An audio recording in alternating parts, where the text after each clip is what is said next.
নাহমাদুহু মাওলানা মুহাম্মদ।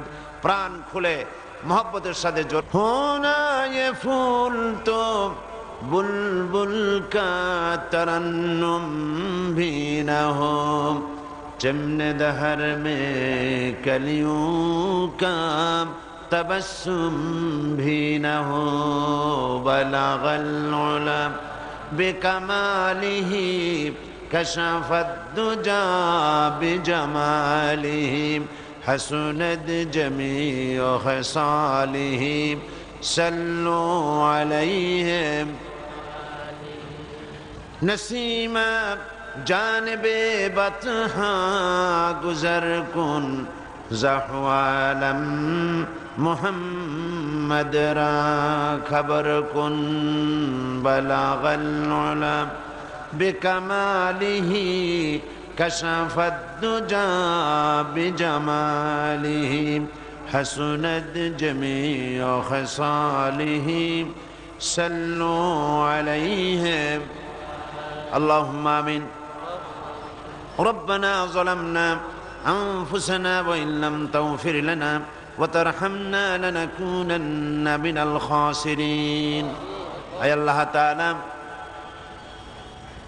খিলগা ইসলামী পাঠাগার কর্তৃক আয়োজিত তাদের বার্ষিক তাফসীরুল কোরআন মাহফিলের আজ এই প্রথম দিনে রাজধানী ঢাকা শহরের ঐতিহাসিক পল্টন ময়দানে কয়েকবার দরুদ ও সালাম পড়ে তোমার দরবারে হাত তুলেছি। মেহেরবানি করে দরুদ ও সালাম টুকুন সোনার মদিনায় নবী পাকের রওজা মুবারকে পৌঁছে দাও। तमाम পৃথিবীর মাটির নিচে যত মুমিন মুমিনাত শুয়ে আছেন তাদের আরো আর পরে সওয়াব পৌঁছায় দাও রব্বুল আলামিন। এই তাফসীরুল কোরআন মাহফিল পাঠাগারের পক্ষ থেকে যিনি শুরু করেছিলেন শহীদ আবুল কাসেম আজ আমাদের মাঝে নাই। আল্লাহ তুমি দয়া করে তাকে শাহাদাতের মর্যাদা পূর্ণভাবে তুমি দান করে দাও। শহীদ আবুল কাসেমকে জান্নাতুল ফেরদাউসের মেহমান বানায়া নাও রব্বুল আলামিন। এ মাহফিলের আয়োজন যারা করেছেন আর শোনার জন্য যারা এসেছেন, কিয়ামতের দিন মুসিবতের সময় এ মাহফিল আমাদের সকলের জন্য নাজাতের ওসিলা বানিয়ে দিও আল্লাহ। ইয়া রব करम तू अगर करे वो बात दे जुबां को जो दिल पर असर करे। रब्बना तक़ब्बल मिन्ना इन्नका अंतस समीउल अलीम व तुब अलैना इन्नका अंतत तव्वाबुर रहीम। सुब्हान रब्बिका रब्बिल इज्जति अम्मा यसिफून व सलामुन अलल मुरसलीन वल्हम्दुलिल्लाहि रब्बिल आलमीन। जनाब सभापति, হাজারাত উলামায়ে কেরাম, সম্মানিত প্রাণপ্রিয় দিনদার ভাইয়েরা, পর্দার আড়ালের মা ও বোনেরা, আসসালামু আলাইকুম ওয়া রাহমাতুল্লাহি ওয়া বারাকাতুহু। আমরা আল্লাহ রব্বুল ইজ্জত ওয়াল জালাল তার দরবারে লাখো কোটি শুকর আদায় করছি যে মহান আল্লাহ তাবারক ওয়া তাআলা আমাদেরকে আজ ইসলামী পাঠাগার ও সমাজ কল্যাণ পরিষদ খিলগা কর্তৃক আয়োজিত তাদের বার্ষিক তাফসীরুল কোরআন মাহফিলের আজকের এই প্রথম দিবসে আমাদেরকে উপস্থিত হওয়ার তৌফিক এনায়েত করলেন। সেই মনিবের দরবারে আমরা শুকরগুজার হচ্ছি। আমরা সকলে পড়ছি আলহামদুলিল্লাহ। মহব্বতের সাথে জোরে সোরে সবাই পড়েন আলহামদুলিল্লাহ। রব্বানা লাকাল হামদ হামদান কাসীরান তাইয়্যিবান। আমরা আল্লাহ পাকের শুকরগুজার হচ্ছি এই কারণে যে তিনি যদি আমাদেরকে সুযোগ না দিতেন তাহলে আমরা এই মাহফিলে আসতে পারতাম না। কথা ঠিক কিনা? তিনি দয়া করেছেন, তিনি মেহেরবানি করেছেন, তাই আমরা আসতে পেরেছি।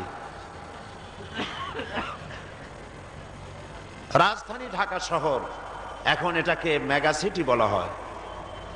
এত বড় শহরের অনেকেই খবর জানেন, কিন্তু সকলের আসার তৌফিক হয়নি। যাদের কিসমত আল্লাহ পাক মেহেরবানি করেছেন, তারাই আসতে পেরেছেন। যারা আসতে পারেন নাই, আমরা তাদের জন্য দোয়া করি, আল্লাহ পাক তাদেরকেও যেন কোরআনের মাহফিলে শরীক হওয়ার তৌফিক দান করেন। কোরআনে কারীম সম্পর্কে প্রতি বছর এখানে আলোচনা হয়, ঢাকা শহরে বিভিন্ন জায়গায় হয়, ইসলামী পাঠাগারও প্রতি বছর করতে থাকে। এবার কত বছর হলো? 20তম। এবারে ইসলামী পাঠাগার তাদের 20 বছর পূর্ণ করলো। অবশ্য পূর্ণ হয় নাই, আগামী শুক্রবার পূর্ণ হবে ইনশাআল্লাহ। আমরা বলি ইনশাআল্লাহ। ধারাবাহিকভাবে বাংলাদেশে যত জায়গায় আমি তাফসীরুল কোরআন মাহফিল করি, সেগুলির চট্টগ্রামে 20 বছর এবার পূর্ণ হয়েছে, ঢাকায় 20 বছর পূর্ণ হলো, আর সিলেটে এবছর 25 বছর পূর্ণ হয়ে গেল। তারা এবার রজত জয়ন্তী পালন করেছে, আলহামদুলিল্লাহ। এখানে আল্লাহ পাক আমাদেরকে কথা বলার তৌফিক এনায়েত করেছেন, লোকেরা শুনেছেন। এই কথাগুলো মানুষের জীবনকে ধন্য করে, মানুষকে মানুষ বানায়। সত্যিকারের অর্থে মানুষকে মানুষ বানাবার জন্য এর থেকে সুন্দর পরিকল্পনা, এর থেকে সুন্দর গাইড বুক, এর থেকে সুন্দর পথিকৃত, এর থেকে সুন্দর একটি পরিকল্পনা পৃথিবীর মানুষের জন্য আর হতে। যে কথাগুলি আপনারা শুধু আমার মুখে নয়, আমি তো কোরআনে কারীমের বক্তব্য যারা রাখেন তাদের সেই মিছিলের আমি হচ্ছি শেষের মাথার ছোট্ট এক ব্যক্তি। আমার থেকে বড় বড় যারা, তারা বলতে বলতে বুড়ো হয়ে গেছেন, প্রবীণ হয়েছেন, আমার থেকে অনেক সিনিয়র তারা। যিনি আজকে আমার আগে কথা বললেন, শাইখুল হাদিস আল্লামা হযরত মাওলানা আবুল কাসিম মোহাম্মদ সিফাতুল্লাহ, আল্লাহ পাক তার হায়াত দারাজ করুন। তিনি আমার অনেক সিনিয়র। তিনি আপনাদের সামনে কোরআনে কারীমের কথা বছরের পর বছর বলে যাচ্ছেন। আসলে তো এর বলার কোনো শেষ নাই, যেহেতু আল্লাহ পাকের কালাম হচ্ছে চিরন্তন। আল্লাহর কালাম কি? চিরন্তন। এর ব্যাখ্যা কোনোদিন শেষ হবে না। যুগের চাহিদা যত বাড়তে থাকবে, সমস্ত যুগের চাহিদা মেটাবে কোরআন। কে মেটাবে? এজন্য আল্লাহ পাক কোরআনে কারীমে বলছেন, قُلْ لَوْ كَانَ الْبَحْرُ مِدَادًا لِكَلِمَاتِ رَبِّي لَنَفِدَ الْبَحْرُ قَبْلَ أَن تَنفَدَ كَلِمَاتُ رَبِّي وَلَوْ جِئْنَا بِمِثْلِهِ مَدَدًا। আল্লাহ পাক বলেন, নবী আপনি বলুন, আমার রবের কালেমার ব্যাখ্যা লেখার জন্যে যদি তামাম পৃথিবীর সমস্ত সমুদ্র আর মহাসমুদ্রের পানিগুলি যদি কালি হয়ে যায়, আর তাই দিয়ে যদি আমার রবের কালেমার ব্যাখ্যা লেখা যদি শুরু হয়ে যায়, লিখতে লিখতে তামাম পৃথিবীর পানিগুলি সব শেষ হয়ে যাবে, আমার আল্লাহ পাকের কালেমার ব্যাখ্যা লেখা শেষ হবে না। কোরআন হচ্ছে গোটা পৃথিবীর বুকে আল্লাহ পাকের শ্রেষ্ঠ নিয়ামত। এটা কি বলেন? শ্রেষ্ঠ নিয়ামত। আপনি কি জানেন পৃথিবীর বুকে একটা বই, এটা তো একটা বই, এটা কি বাংলায় কি বলা হয়? বই। বই বলছি বলে আবার কেউ মনে করবে না যে কোরআন শরীফ একটা বই বললেন আপনি। আমি বাংলায় বলেছি, বাংলায় বই, আরবিতে কি? কিতাব, ইংরেজিতে কি? বুক। সুতরাং বাংলায় বই বলেছি বলে আপনি আবার কেউ মন খারাপ করবেন না যে কোরআন শরীফটার একটা বই বলে ফেললেন। যেমন রাসূল করিম সাল্লাল্লাহু আলাইহি সাল্লামকে যদি নেতা বলা হয়, অনেকে আপত্তি করেন যে নেতা তো আমাদের দেশে অনেক আছে।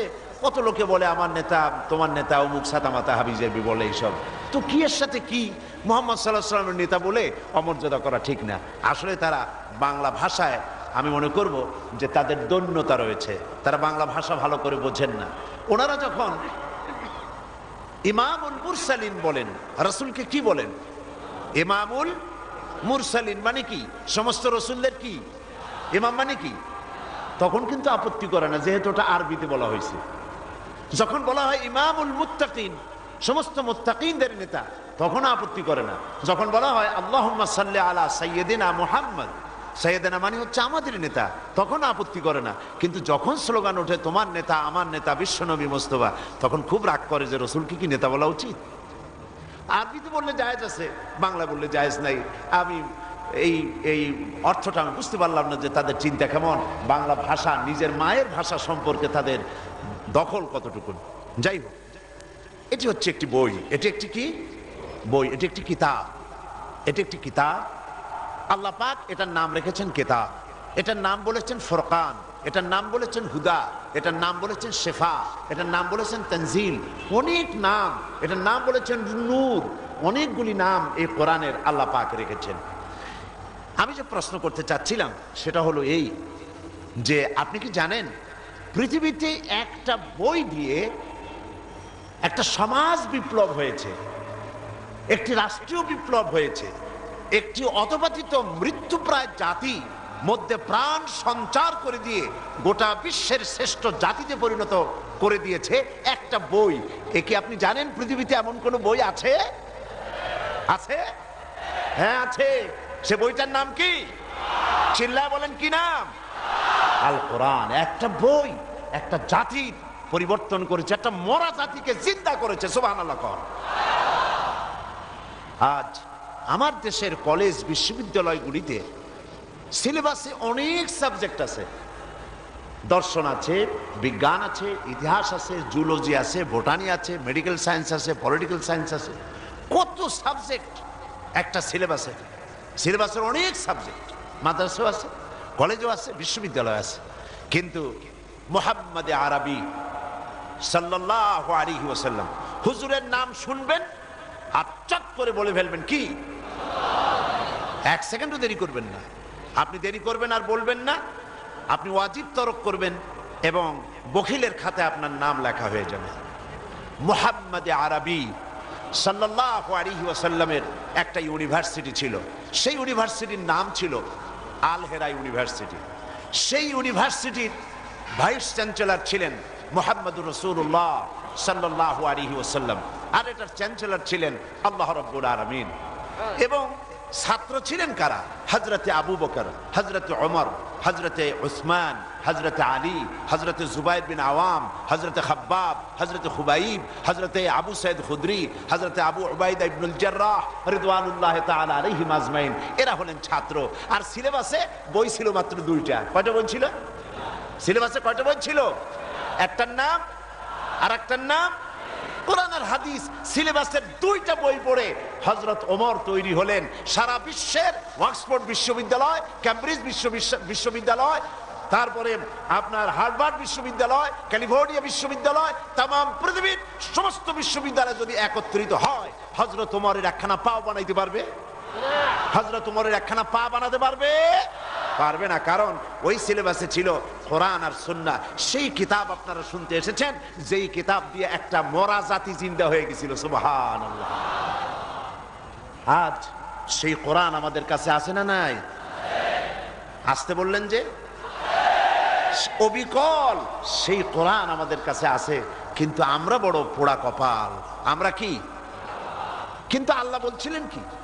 আমরা যদি আল্লাহরে জিজ্ঞেস করি, আল্লাহ তুমি কি এমন একটা কোরআন শরীফ আমাদের দিলা যেই কোরআন শরীফ আমাদের পোড়া কপাল বানাই দিল? আমরা কসবায় মার খাই। কোথায় মার খাই? কসবতে মার খাই, আমরা বসনিয়ায় মার খাই, আমরা চেচনিয়ায় মার খাই, আমরা কাশ্মীরে মার খাই, আমরা ফিলিপিনে মার খাই, আমরা প্যালেস্টাইনে মার খাই। কি একটা কোরআন দিলে আমরা তো মার খেয়ে মরে গেলাম, আমাদের কপাল তো পুড়ে গেল। আসলে কি কোরআন কপাল পোড়াবার জন্য আসলো? না। আল্লাহর কাছে জিজ্ঞেস করি যে আল্লাহ তুমি কোরআনটা কি জন্য দিছো? আমাদের কপাল পোড়াবার জন্য? আমাদেরকে গোমরা করার জন্য? জবাব দিচ্ছেন আল্লাহ পাক। কে জবাব দিচ্ছেন? আল্লাহ রাব্বুল আলামিন বলেন, ফামানিত্তাবিআ হুদায়া ফালা ইয়াদিল্লু ওয়ালা ইয়াশকা। এই কোরআনকে যারা মেনে চলবে, এর বিধান যারা মানবে, এই কোরআনের আইন যারা মেনে চলবে, ফালা ইয়াদিল্লু ওয়ালা ইয়াশকা, তারা কোনোদিন গোমরা হবে না, তারা হতভাগ্য হবে না। কে বললেন? আল্লাহ পাক বলেন, ফালা ইয়াদিল্লু ওয়ালা ইয়াশকা, কোনোদিন গোমরা হবে না, পথভ্রষ্ট হবে না, কোনোদিন তারা হতভাগ্য হবে না। আজ হতভাগ্য হওয়ার কারণ কোরআনের সাথে আমাদের সম্পর্ক নাই। যে কারণে এই দুরবস্থা হয়েছে। রাসূল করিম সাল্লাল্লাহু আলাইহি ওয়াসাল্লাম এই কিতাব দিয়ে মরাজাতি জিন্দা করেছিলেন, চোরগুলোরে মানুষ আমানতদার বানাইছিলেন। চোর আর ডাকাতদের কি বানাইছিলেন? কোন আমানতদার। যারা নারীর ইজ্জত নষ্ট করত তারা কি হয়ে গেল? নারীর সতীত্বের পাহারাদার হয়ে গেল। কে বানালো? এই কোরআন। কে বানালো? যারা মানুষের রক্ত পিপাসু, মানুষের রক্ত দিয়ে রাস্তা রঞ্জিত করলে যারা আনন্দিত হতো, সেই মানুষেরা মানুষের রক্ত এবং সম্পদের নিরাপত্তার পাহারাদার হয়ে গেল। সুবহানাল্লাহ বিহামদি। রাসূলুল্লাহ কি মেসমেরিজম করেছিলেন? গোটা জাতিকে হিপনোটাইজ করেছিলেন? রাসূলুল্লাহ কি জাদু করেছিলেন? না, তিনি এই কোরআনের বরকত এটা করেছিলেন। যেহেতু এই কোরআন আপনার আমার মাথার জ্ঞান নয়, রাসূলুল্লাহ নিজস্ব জ্ঞান নয়, এই কোরআন কার জ্ঞান? চিল্লায় বলুন।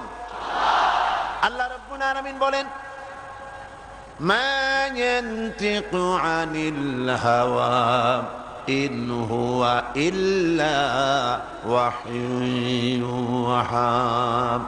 আমার নবী কোরআনকে তিনি নিজের থেকে কোনো কথা বলেন নাই, নিজের প্রবৃত্তিকে, নিজের নফসকে অনুসরণ করে নফসের খাহিসে কোনো কথা আমার নবী বলেন নাই। আমার নবী যেটা বলেছেন সেটা হলো ওহী। একটা কথাও যদি তিনি নিজে থেকে বানায়া যদি কোরআনে ঢুকাতেন, কে বলছেন? আল্লাহ গ্যারান্টি দিচ্ছেন, দুনিয়ার মানুষ শোনো, ওয়ালাউ তাকাওয়ালা আলাইনা বা'দাল আকাবিল। আমার নবী যদি নিজের থেকে কোনো কথা বানিয়ে আমি আল্লাহর নামে কোরআনের ভিতরে যদি ঢুকিয়ে দিতেন, আমি নবীজির ডান হাতকে চেপে ধরতাম আর নবীর কণ্ঠ নালীকে আমি আল্লাহ কেটে ফেলে দিতাম। সহজ কথা। আমি গলা কেটে ফেলে দিতাম, ডান হাতটারে চেপে ধরতাম। গ্যারান্টি আল্লাহর পক্ষ থেকে, এই কোরআনে কোনো ভুল নাই। সুবহানাল্লাহ। এতে কোনো মানুষের কথা নাই, এর মধ্যে সব কথা কার? আমি কোরআনের একটা ভূমিকা, অর্থাৎ কোরআনের ভূমিকা নয়, কোরআনের ভূমিকা দেওয়ার ক্ষমতা আমি কেন, আমার বাপেরও নেই। কোরআনের ভূমিকা আমার দেওয়ার কোনো অধিকার নাই, ধৃষ্টতা। আমি ভূমিকা দিচ্ছি আমার বক্তব্যের। কিসের ভূমিকা? আমার বক্তব্যের একটা ভূমিকা, যেখান থেকে আমি শুরু করব তার একটা ভূমিকা আমি দিয়ে নিচ্ছি, যাতে করে বুঝতে সুবিধা হয়। কোরআনে কারীম এমন একখানা কিতাব, যে কিতাব মানুষের জীবনকে নিয়ন্ত্রণ করে। আমরা খুব ভুল করেছি। কোরআনকে সারা জীবন অনেকেই তাবিজের কিতাব, ধর্মীয় একখানা পুস্তক, ধর্মীয় পুস্তক বলার সাথে সাথে মনে হয় নামাজ রোজা ছাড়া এতে আর কিছু নেই। ঠিক কিনা? ধর্মীয় পুস্তক, হজ যাকাত বেহেশত দোজখ কবর ছাড়া এর মধ্যে কিছু নেই। এই কথা বেশিরভাগ লোকেরা বোঝে বলে তাদের ধারণা ধর্ম আর রাজনীতি আলাদা। ঠিক কিনা কথা বলেন? সত্য কিনা? এটা বোঝে না বলে তারা মনে করে ধর্ম হচ্ছে এক জিনিস, রাজনীতি হলো আলাদা জিনিস, অর্থনীতি হলো ভিন্ন জিনিস। তো কোরআন এটা একটা ধর্মীয় পুস্তক, এটা চাদর দিয়ে পেঁচাও, সুন্দর করে তাকের উপরে রাখো, শবে বরাতে মাঝে মধ্যে একটু চুমা খাও, মাথায় লাগাও, যদি জ্বর হয় তাহলে এটার এরকম খুলিয়া এরকম বাতাস দাও রুগীরে। হায় রে কপাল পোড়া জাতি, হায় রে কপাল পোড়া জাতি। আমাদের সাথে অন্য ধর্মের এখানেই ডিফারেন্স, পার্থক্যটা এখানে। কোন হিন্দু ধর্মের লোক, কোন খ্রিস্টান ধর্মের লোক, কোন বৌদ্ধ ধর্মের লোক তারা কখনো বলতে পারবে না যে তাদের ধর্ম এটা ক্লেম করতে পারবে না, দাবি করতে পারবে না যে দেশ পরিচালনা করার মতো, অর্থনীতি দেওয়ার মতো, সমাজনীতি দেওয়ার মতো, রাজনীতি দেওয়ার মতো আমার মধ্যে কিছু আছে। এ কথা বেদ বলতে পারবে না, বাইবেল বলতে পারবে না, ত্রিপিটক বলতে পারবে না, জিন্দা পুস্তক বলতে পারবে না। কিয়ামত পর্যন্ত চ্যালেঞ্জ রইল, কেউ বলতে পারবে না। এখন ওই বেদ, বাইবেল, ত্রিপিটক, জিন্দা বিস্তা যারা পড়ছে এবং ওদের অনুসারী যারা, তারা বলে ধর্ম আর রাজনীতি আলাদা। ওরা তো জানে না, মূল বিষয়টা তো জানে না। মূল বিষয়টা হচ্ছে এই কোরআন। এই কোরআন এর ভেতরে সব আছে। বেদ, বাইবেল, ত্রিপিটক, জিন্দা বিস্তা সব পৃথিবীর সমস্ত ধর্মগ্রন্থ বলে আমি রাজনীতি জানি না। ওর মধ্যে কিছু কেচ্ছা কাহিনী ছাড়া কিছু নাই, সার বক্তা বলতে কিছু নাই। কিন্তু কোরআন এটা মাত্র 550 আয়াত হচ্ছে হুকমে শরঈ। 6000-এর উপরে এর মধ্যে আয়াত আছে। কত? 6000-এর উপরে আয়াত আছে। 6000-এর উপরে আয়াত সম্বলিত এই কিতাব, এর মধ্যে 500 আয়াত হচ্ছে হুকমে শরঈ, অর্থাৎ বিধি নিষেধ। কোনটা করবেন, কোনটা করবেন না, কোনটা খাবেন, কোনটা খাবেন না, কোনটা বলবেন, কোনটা বলবেন না, এই জাতীয় আয়াতের সংখ্যা কত? তাহলে বাকি 6000 কি? তা কি মাথার মধ্যে ঢুকছে কখনো? বাকি 6000 আয়াত ইতিহাস, দর্শন, চিকিৎসা বিজ্ঞান, রাজনীতি, অর্থনীতি, সমাজনীতি, খতত্ব, ভূতত্ব, নৃতত্ব, জ্যোতির্বিজ্ঞান, মানুষের জীবনে যা প্রয়োজন সব এই কোরআনের মধ্যে আল্লাহ পাক লিপিবদ্ধ করে দিয়েছেন। পৃথিবীর মানুষের জন্য প্রয়োজন, অথচ কোরআনে নাই, এমন কোনো বিষয় হতে পারে না। সুতরাং এখানেই পার্থক্য। যারা ধর্মনিরপেক্ষ রাজনীতি করেন, বিশ্বাস করেন, তারা কোরআন বোঝেন না বলেই ওই পচা মতবাদকে বিশ্বাস করে। এখন আমি প্রশ্ন করি, এটা হচ্ছে সেই কোরআন যার মধ্যে আপনি মরে যাওয়ার পর আপনার সম্পত্তি স্থাবর এবং অস্থাবর, এই সম্পত্তি ছেলে কতটুকুন পাবে, মেয়ে কতটুকুন পাবে, ভাই কতটুকুন পাবে, বউ কতটুকুন পাবে, এই ভাগগুলি এই কোরআন শরীফে আছে কি নাই? নিয়ে আসেন বেদ, নিয়ে আসেন বাইবেল, নিয়ে আসুন জিন্দা বিস্তার ত্রিপিটক, ওরা দেখা ওদের পরিবারের, ওদের ছেলে মেয়ে ভাই বোনদের সম্পত্তি কতটুকুন পাবে, তাদের ধর্মগ্রন্থে আছে নাকি? পারবে দেখাতে? আমি তো বললাম কিয়ামত পর্যন্ত চ্যালেঞ্জ রইল।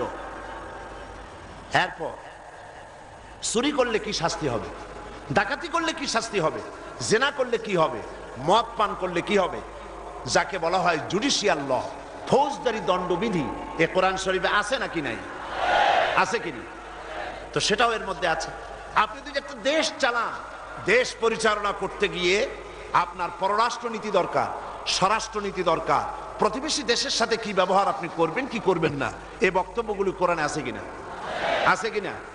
আপনার স্ত্রীর সাথে আপনি কি জাতীয় ব্যবহার করবেন, আপনি যদি দেশ পরিচালনার দায়িত্ব কখনো পান, তাহলে দেশটা কিভাবে চালাবেন সে বক্তব্য এখানে আছে কিনা? যদি যুদ্ধ করতে হয়, সেই যুদ্ধ কি দিয়া করবেন, অস্ত্র বানাবেন কি দিয়া, এ কোরআন শরীফে তা আছে কিনা? আপনি জমিন চাষ করবেন কিভাবে, তা এখানে আছে কিনা? ব্যবসা করবেন, ওজনটা কেমন দিবেন, তা এ কোরআনে আছে কিনা? তাহলে এটাকে আপনি কি বলবেন? কমপ্লিট কোড অফ লাইফ, পূর্ণাঙ্গ জীবন বিধান, মানুষের সার সমগ্র জীবন কন্ট্রোল করে এই কোরআন। সুবহানাল্লাহ বলতে পারলেন না? কিন্তু সব এখানে আল্লাহ পাক লিপিবদ্ধ করে দিয়েছেন। কাজে ওই কথা বলার কোনো যুক্তি নাই যে ধর্ম আর রাজনীতি আলাদা। এই কথা বলেই আমরা সর্বনাশ করেছি। বুঝতে পারি যারা বলে তারা বোঝে নাই। আমি বলবো, হয় তারা জেগে ঘুমান অথবা তারা সত্যিকারই ঘুমায়।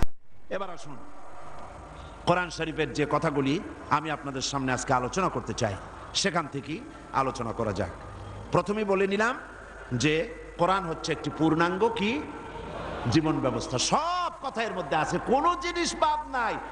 ছোট্ট একটি পিঁপড়ার কথাও আল্লাহ পাক কোরআন থেকে বাদ দেন নাই। সুবহানাল্লাহ।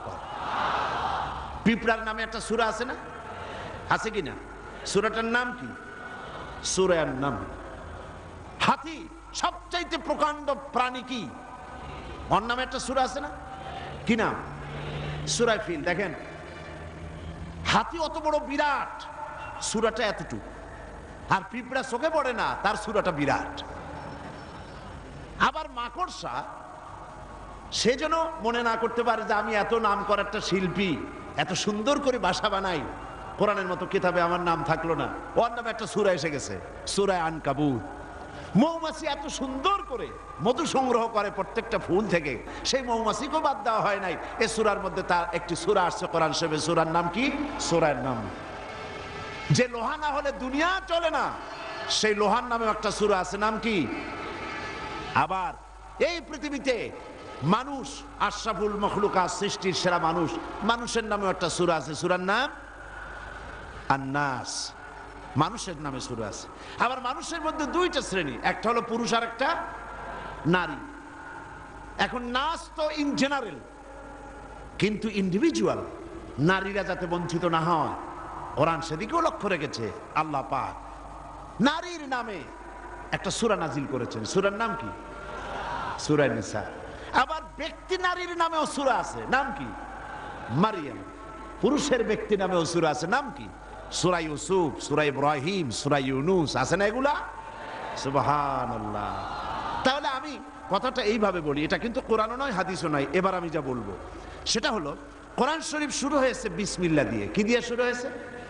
প্রথম অক্ষরটা কি? বা। আর শেষ হয়েছে মিনাল জিন্নাতি অন্নাস, শেষের অক্ষরটা কি? সিন। তো কোরআনের প্রথম অক্ষর বা, শেষের অক্ষর সিন, দুইটারে মিলায় দেন, কত কি হইল? বাস। এখন এই বাসে চড়ে ঢাকা টু চিটাগং নাকি? সেই বাস নয়। এটা কোন বাস? এ বাস হচ্ছে যেমন আপনাকে খাবার সময় গোশত বা ডাল যদি বেশি দেওয়া হয়, ভাত বেশি দেওয়া হয়, আপনি বলেন বাস বাস, মানে হচ্ছে এনাফ, যথেষ্ট, আর দেবেন না, এনাফ। আমার কাছে মনে হয় যেন কোরআনে কারীম শুরু হলো বা দিয়া, শেষ হলো সিন দিয়া, বাস হয়ে গেল। আল্লাহ রাব্বুল আলামিন এই কোরআনে কারীমের ভিতরে মানুষের জন্য, গোটা বিশ্বের মানব জাতির জন্য, শুধু মুসলমানদের জন্য নয়, গোটা বিশ্বের সাদা কালো, নারী পুরুষ, জাতি ধর্ম, দল মত নির্বিশেষে বিশ্ব মানবতার জন্য যে কোরআন নাজিল করলেন, বা দিয়া শুরু করে সিন দিয়া শেষ করে বাস করে দিলেন, অর্থাৎ মানুষের জন্য আর কোনো জিনিসের প্রয়োজন নাই। সমস্ত জিনিসের মূলনীতি কোরআনের মধ্যে দিয়ে দেওয়া হলো। সুবহানাল্লাহ। তবে বলতে পারেন বিজ্ঞানের এত বড় বড় আবিষ্কার, সেই বিজ্ঞান এগুলি তো এর মধ্যে নাই, বলতে পারেন, না জানিয়ে বলতে পারেন, কিন্তু বিজ্ঞানের মূল উৎসই কিন্তু কোরআন। বিজ্ঞানের আবিষ্কার যত বাড়বে, বিজ্ঞানীরা ততদিন কিয়ামত পর্যন্ত এই কোরআনের সামনে ভিক্ষুকের মতো দুটি হাত পেতে দাঁড়িয়ে থাকবে ইলা ইয়াউমিল কিয়ামা। যেহেতু বিজ্ঞানের মূল উৎস কি? কোরআন। বিজ্ঞানের উৎস কি? কোরআন।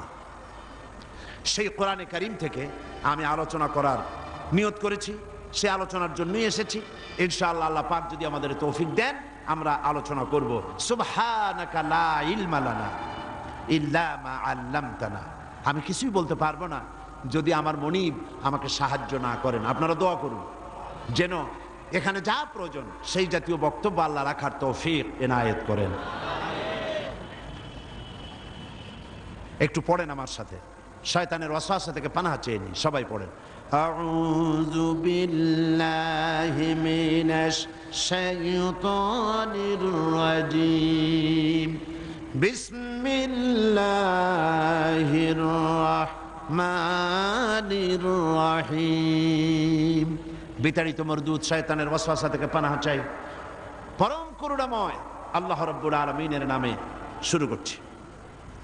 ইয়া আইয়ুহাল্লাযীনা আমানু দুখুলু ফিস-সিলমি কাফা ওয়া লা তাত্তাবিউ খুতুওয়াতিশ-শাইতান ইন্নাহু লাকুম আদুউম মুবিন। فإن زللتم من بعد ما جاءتكم البينات فاعلموا أن الله عزيز حكيم। صدق الله العظيم। সূরা আল বাকারা দ্বিতীয় পারা 208 এবং 209 নম্বর আয়াত আপনাদের সামনে তেলাওয়াত করা হলো। আমি চেষ্টা করব এই আয়াতে কারিমার আলোকে কিছু কথা আপনাদের সামনে পেশ করার জন্য। আল্লাহ পাক বলছেন, ইয়া আইয়ুহাল্লাযীনা আমানু, হে বিশ্বাসীরা, তোমরা যারা ঈমান এনেছো, আমার উপরে বিশ্বাস স্থাপন করেছো, শোনো। উদখুলু ফিস-সিলমি কাফা, সিলমের ভিতরে পরিপূর্ণরূপে প্রবেশ করো। ওয়ালা তাত্তাবিউ খুতুওয়াতিশ-শাইতান, আর শয়তানের পদাঙ্ক অনুসরণ করো না। ইন্নাহু লাকুম আদুউম মুবিন, নিঃসন্দেহে শয়তান তোমাদের প্রকাশ্য দুশমন। ফাইন জালালতুম মিন বা'দি মা জাআতকুমুল বাইয়িনাত, তোমাদের কাছে যে সুস্পষ্ট ও ব্যর্থহীন আয়াত এসেছে, এটা লাভ করার পরেও যদি তোমাদের পদস্খলন ঘটে, তাহলে ভালোভাবে জেনে রেখো আল্লাহ রাব্বুল আলামিন মহাপ্রজ্ঞাশীল এবং তিনি মহাজ্ঞানী, মহাপরাক্রমশালী। এ হচ্ছে আয়াতে কারিমার শাব্দিক অর্থ। এবার আমরা চলুন এই আয়াতের আলোকে আলোচনা করি। আল্লাহ পাক বলছেন ইয়া আইয়ুহাল্লাযীনা আমানু, খেতাব করছেন তিনি ঈমানদারদেরকে। আল্লাহ পাক কিন্তু কোরআন শরীফের মধ্যে কোথাও বলেছেন ইয়া আইয়ুহান নাস, হে মানব মণ্ডলী, হে মানব মণ্ডলী, কোথাও বলেছেন হে কাফেরেরা, কোথাও বলেছেন হে ইহুদিরা, আর এখানে বলছেন হে কারা? মুমিনেরা। তোমরা যারা ঈমান এনেছো শোনো, তোমরা সিলমের মধ্যে পরিপূর্ণরূপে দাখিল হয়ে যাও। সিলমুন, সিন লাম মিম, সিলমুন। সিলমুন কি? সিলমুন হচ্ছে ইসলাম শব্দের মাদ্দা। ইসলাম শব্দের উৎপত্তি হচ্ছে সিলমুন থেকে। সিলমের মধ্যে পরিপূর্ণরূপে দাখিল হও। সিলমুন শব্দের অর্থ হচ্ছে আপোষ রফা করা, আত্মসমর্পিত হয়ে যাওয়া, সারেন্ডার্ড হয়ে যাওয়া। কার কাছে? আল্লাহ পাকের কাছে। ইসলামের মধ্যে পরিপূর্ণরূপে দাখিল হয়ে যাও। কাদেরকে বলছেন? ঈমানদারদেরকে। কাদেরকে বলেন? তাহলে বোঝা গেল ঈমান এনেছি এ দাবি করলেই মুমিন হওয়া যায় না। যেমন সূরার প্রথম দিকে, সূরা বাকারার প্রথম দিকে আল্লাহ পাক বলছেন وَمِنَ النَّاسِ مَن يَقُولُ آمَنَّا بِاللَّهِ وَبِالْيَوْمِ الْآخِرِ وَمَا هُمْ بِمُؤْمِنِينَ।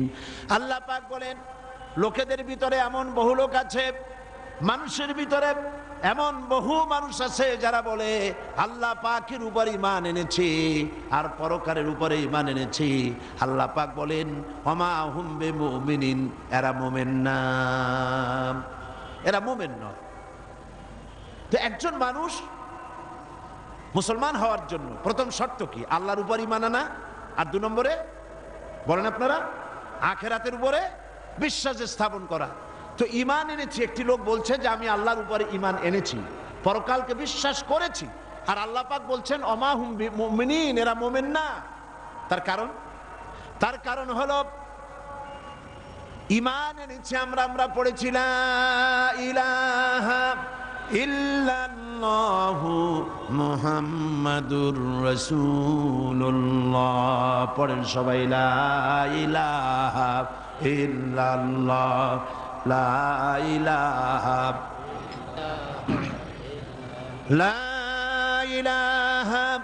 ইল্লাল্লাহু মুহাম্মাদুর রাসূলুল্লাহ।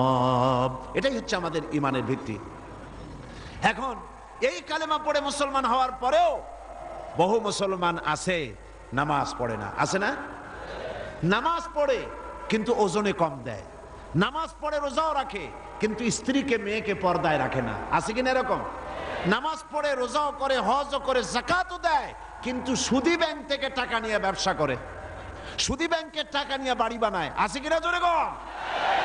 নামাজ পড়ে রোজাও রাখে, মুখে দাঁড়িয়েও আছে, আবার মদও পান করে, মিথ্যা কথাও বলে, জিনাও করে, মানুষকে ঠকায়, বোনের হক, মায়ের হক, স্ত্রীর হক, মেয়ের হক, ফুপুর হক নষ্ট করতেছে।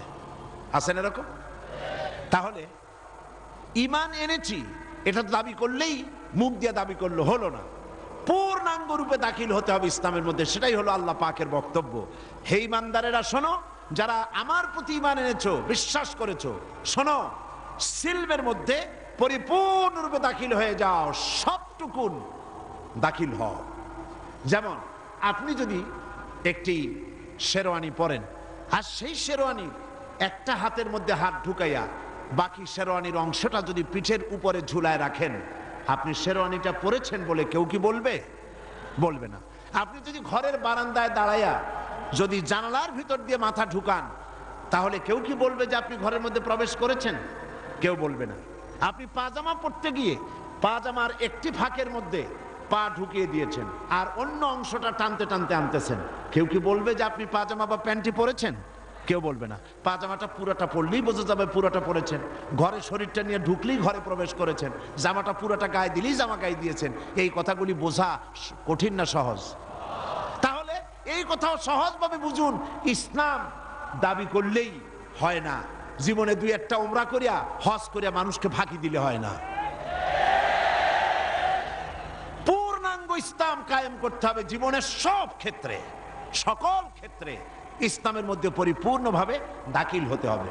এটা আল্লাহ পাক আমাদের প্রতি এক নির্দেশ করেছেন, উদখুলু ফিস সিলমে কাফা, পরিপূর্ণরূপে প্রবেশ করো। কারণ তুমি তো আমার কাছে বিক্রি হয়ে গেছো। আমরা কার কাছে বিক্রি হয়েছি? আল্লাহ পাক কোরআনে কারীমের মধ্যে বলেন, ইন্নাল্লাহা ইশতারা মিনাল মুমিনিনা আনফুসাহুম ওয়া আমওয়ালাহুম বিআন্না লাহুমুল জান্নাহ। আল্লাহ পাক বলেন, আমি আমার মুমিনের জান এবং মালকে আমি খরিদ করে নিয়েছি, কিনে নিয়েছি, বিনিময় আমার মুমিন বান্দাকে আমি জান্নাত দান করেছি। সুবহানাল্লাহ। আমাদের জান আর মাল কার? আল্লাহ কিনে নিয়েছেন। তার অর্থ কি? তার অর্থ হলো এই যে আমার মাল, আমার জান, আমার কাছে যেটা আছে এইটা আল্লাহর নির্দেশের বাইরে আমি খরচ করতে পারবো না। এর অর্থ হলো আল্লাহ আমার কাছ থেকে এটা কিনে নিয়েছেন। কি করেছেন? কিনে নিয়েছেন। আপনার কাছে যে কেউ চাঁদা চাইলেই আপনি দিতে পারবেন না আপনার টাকা দিয়ে, যদিও টাকাটা আপনার, আপনি কামাই করেছেন। কিন্তু এই আপনার রোজগারকৃত, পরিশ্রমকৃত, মাথার ঘাম পায়ে ফেলা উপার্জনকৃত পয়সা আপনি আল্লাহর সন্তুষ্টি ছাড়া যে কোনো জায়গায় এই পয়সা দিতে পারবেন না। আপনার জান যেখানে সেখানে খরচ করতে পারবেন না।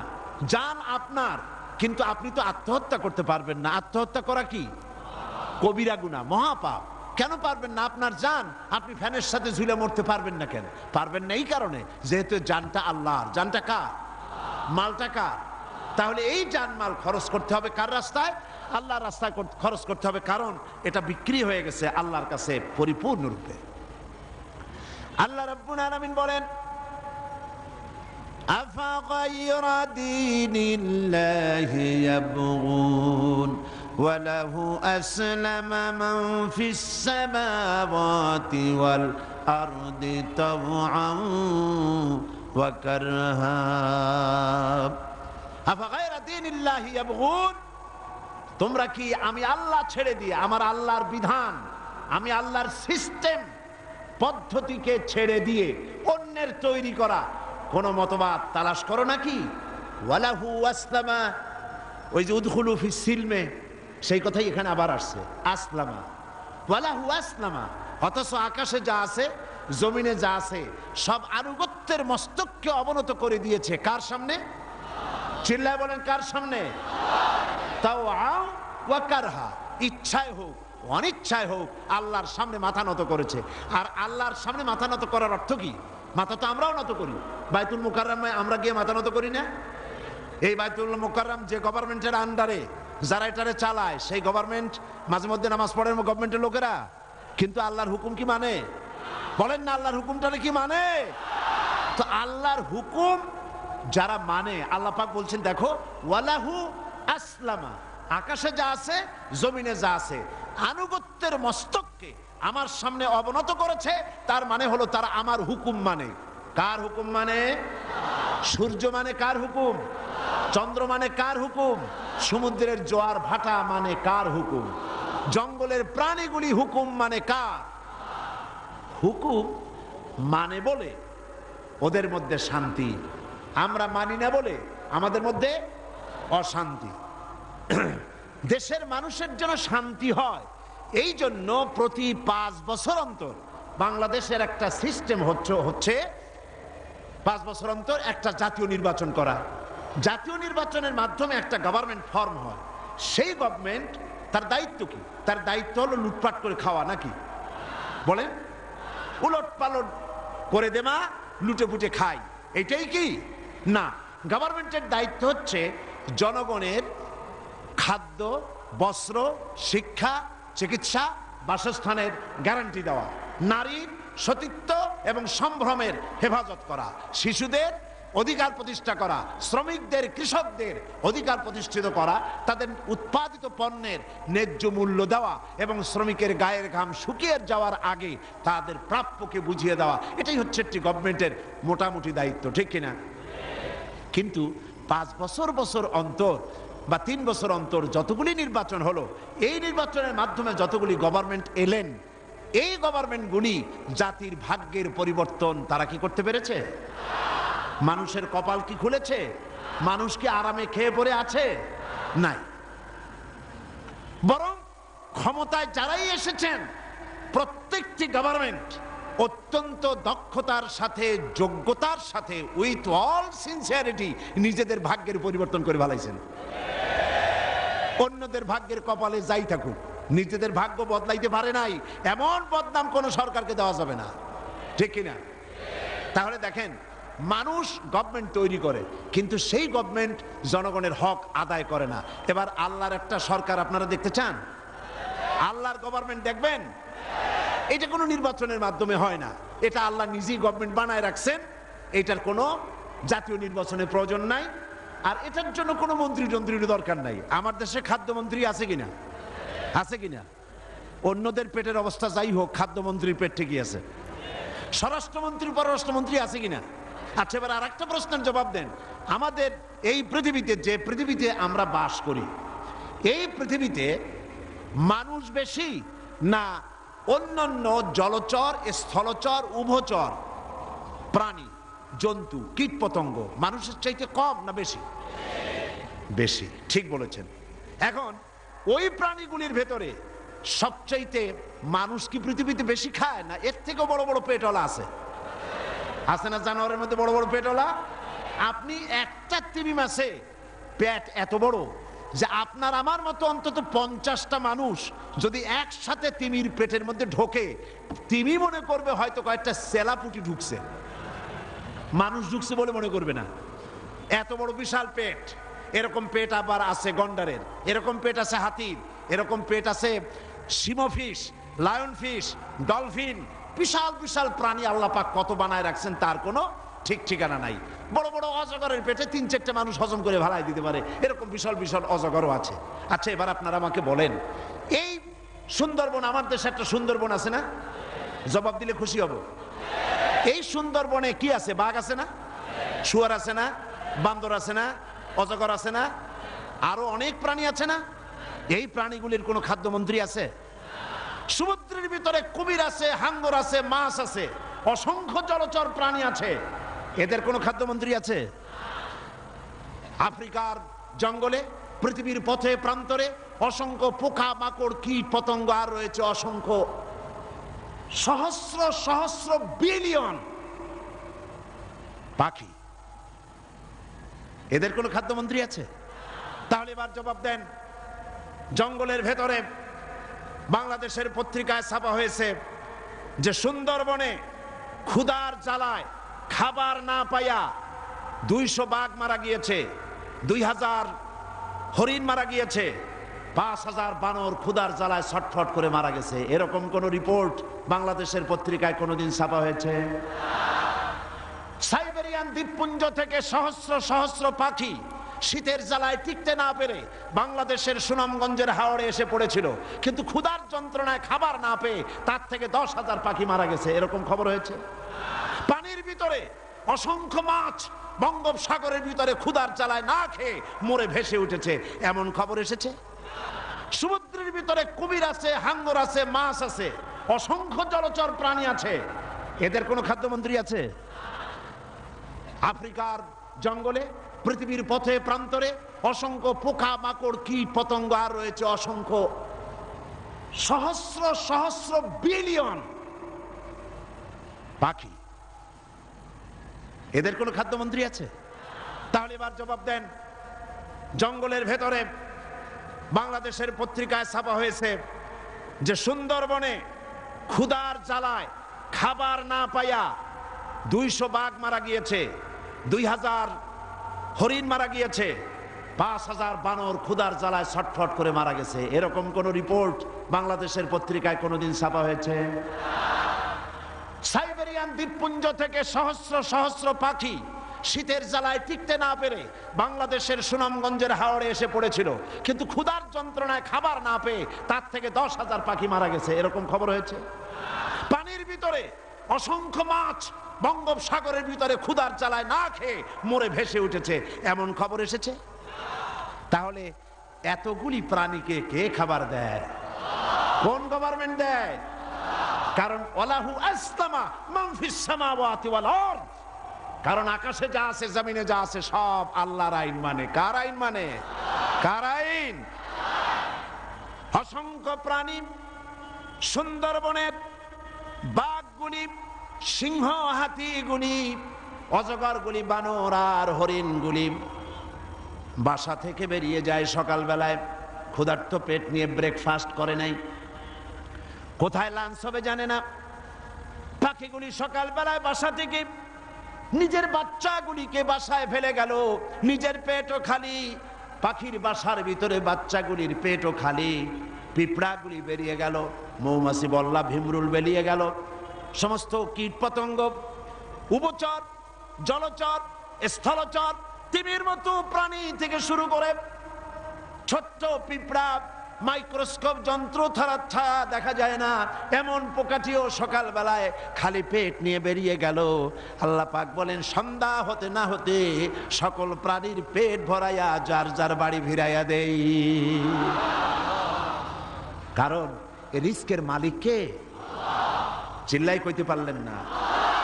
একটা আঙ্গুল আকাশের দিকে বলেন রিস্কের মালিক কে? আমার আল্লাহ পাক বলছেন وَمَا مِن دَابَّةٍ فِي الْأَرْضِ إِلَّا عَلَى اللَّهِ رِزْقُهَا। এই পৃথিবীর বুকে এমন কোন প্রাণী নাই, এমন কোন জীব নাই যেই জীবের রিস্কের দায়িত্ব আমি আল্লাহ আমার নিজ হাতে গ্রহণ করি নাই। লাহু মাকালিদুস সামাওয়াতি ওয়াল আরদ, আকাশ আর জমিনের রিস্কের চাবিকাঠি আমার হাতে। কার হাতে? আল্লাহ পাকের হাতে। আল্লাহ পাকের আইন মানে বলে ওরা খাবার পায়, ওদের গভর্নমেন্ট লাগে না, ওদের গভর্নমেন্ট আল্লাহ, ওদের গভর্নমেন্ট কে? চিল্লায় গো। আর মানুষ যেহেতু আশরাফুল মখলুকাত, সেজন্য আল্লাহ একটা সিস্টেম চালু করেছেন, আমি তোমাদেরকে কোনো বাইন্ডিংস দিলাম না, যেহেতু তুমি সৃষ্টির সেরা, মানুষেরা কি? এই জন্য কেয়ামতের দিন শুধুমাত্র প্রশ্ন হবে মানুষ আর জিনের। হাতির প্রশ্ন নাই, ফেরেশতার প্রশ্ন নাই, কারো কোনো প্রশ্ন হবে না, প্রশ্ন হবে মানুষ আর জিনের। মানুষকে আল্লাহ রাব্বুল আলামিন ইখতিয়ার দিয়েছেন, আপনি আল্লাহর ইচ্ছে করলে মানতেও পারেন, ইচ্ছে করলে নাও মানতে পারেন। আল্লাহরে মানেন, তাহাজ্জুদ নামাজ পড়েন বলে মসজিদে যাওয়ার সময় মণিমুক্তা কুড়িয়ে পাবেন না। আর আল্লাহরে মানেন না বলে জেনা করতে যাচ্ছেন, রাতের বেলায় মদ খেতে যাচ্ছেন, পথিমধ্যে ড্রেনে পড়ে ঠ্যাংও আপনার ভাঙবে না। দুটো রাস্তাই খোলা, আসহাবুল ইয়ামিন, আসহাবুশ শিমাল, ডান দিক বাম দিক দুদিকই খোলা, যেদিকে খুশি সেদিকেই যাও। তবে মনে রেখো বিচার একটা হবে কিয়ামতের মাঠে, এখানে আমি তোমাকে ছেড়ে দিলাম। তো আল্লাহ পাক একটা সিস্টেম এখানে চালু করে দিয়েছেন, সেই সিস্টেম অনুযায়ী আল্লাহ পাক একেবারে ছেড়ে দিয়েছেন তা না, তোমরা একটা সিস্টেম দিলাম, সেই সিস্টেমটা হচ্ছে এই কোরআন। এই সিস্টেমটা কি?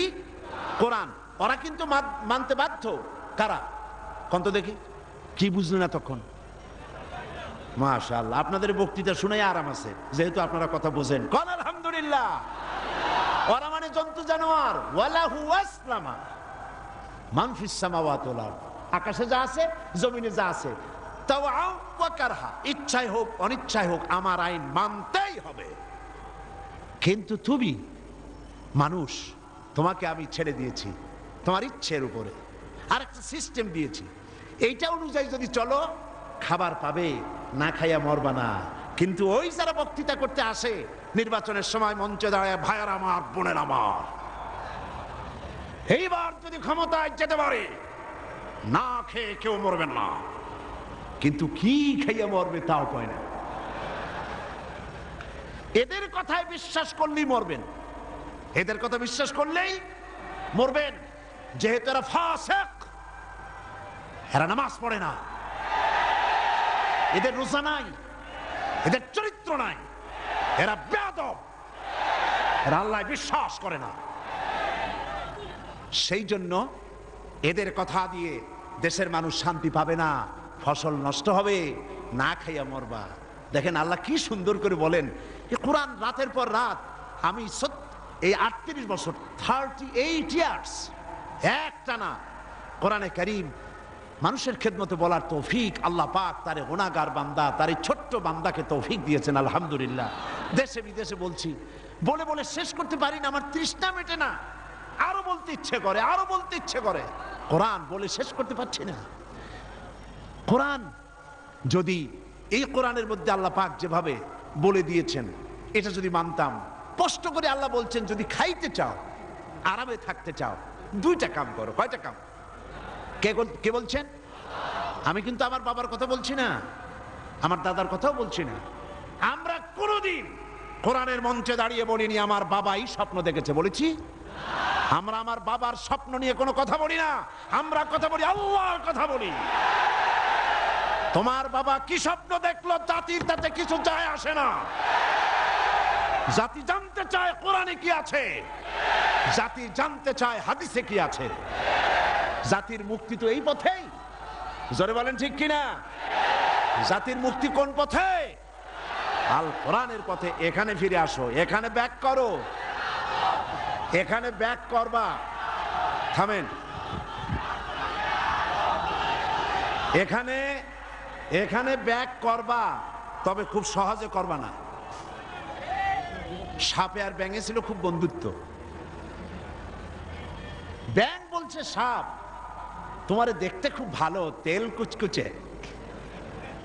তারপরে তুমি যখন ফনা ধরো তাও দেখতে বেশ সুন্দর, কিন্তু তোমার একটা দোষ, এটা না বলে পারলাম না, নেভার মাইন্ড। সাপ বলল আচ্ছা বলো কি বলতে চাও? ব্যাঙ বলছে তুমি যখন চলো তখন তুমি কিন্তু সোজা হয়ে চলো না, খালি এইরকম করে চলো, এইটা বড্ড বিশ্রী লাগে। তা না হলে তুমি অন্য দিক থেকে খুব ভালো, দেখতেও ভালো, ফনা ধরলে খুবই সুন্দর লাগে। তোমার ক্ষিপ্রতা, তোমার ক্রুদ্ধতা, এসবটাই কাবিলে তারিফ। সাপ শুনে বলছে বেয়াদব, আমার সমালোচনা করার এত বড় দুঃসাহস কোথায় পেলি? ফনা তুলেছে, ফস করে উঠেছে। ব্যাঙ বলে ওরে বাবা, এত প্রশংসা করলাম, একটু সমালোচনা করছি, সহ্য করতে পারলি না। ও দিল লাভ, ব্যাঙ লাভ দিয়ে পড়ছে পুকুরের মধ্যে। এখন ফোস করে উঠছে, পাশে ছিল এক রাখাল। ফোস করলো কি, আগায় দেখে যে সাপ, হাতে ছিল হেদায়েতুল্লাহ, বুঝছেন তো কি? বাস বিসমিল্লাহ কই আরম্ভ করছে, জায়গায় শেষ, একদম সোজা। ব্যাঙ অনেক সময় পর ডুব দিয়ে ভাসে উঠছে, আস্তে আস্তে করে যায় দেখে বন্ধু তো একদম সোজা। কারণ কি? কাছে যেয়ে দেখে চিন্তা নাই, মুখ দিয়ে ফেনা টানা বাইরে হয়ে গেছে। কয় বন্ধু সেই সোজা হইলেন, তবে মুখ দিয়ে ফেনা বাইরে সোজা হইছেন, ফেনা থাকতে আর সোজা হইলেন না। সুতরাং আপনারা ঠিকই ফিরে আসবেন, তবে সহজে আসবেন না, কারণ ক্ষমতা বড় বালাই, এটার দারুণ মোহ। আল্লাহর দিকে ফেরেন। আমরা মানুষকে দাওয়াত দেই কোরআনের দিকে। কোন দিকে? অবশ্যই কোন নেতার দিকে। জিন্দেগিতে বলি নাই অমুক নেতার পিছনে লাইন লাগান, বলেছি?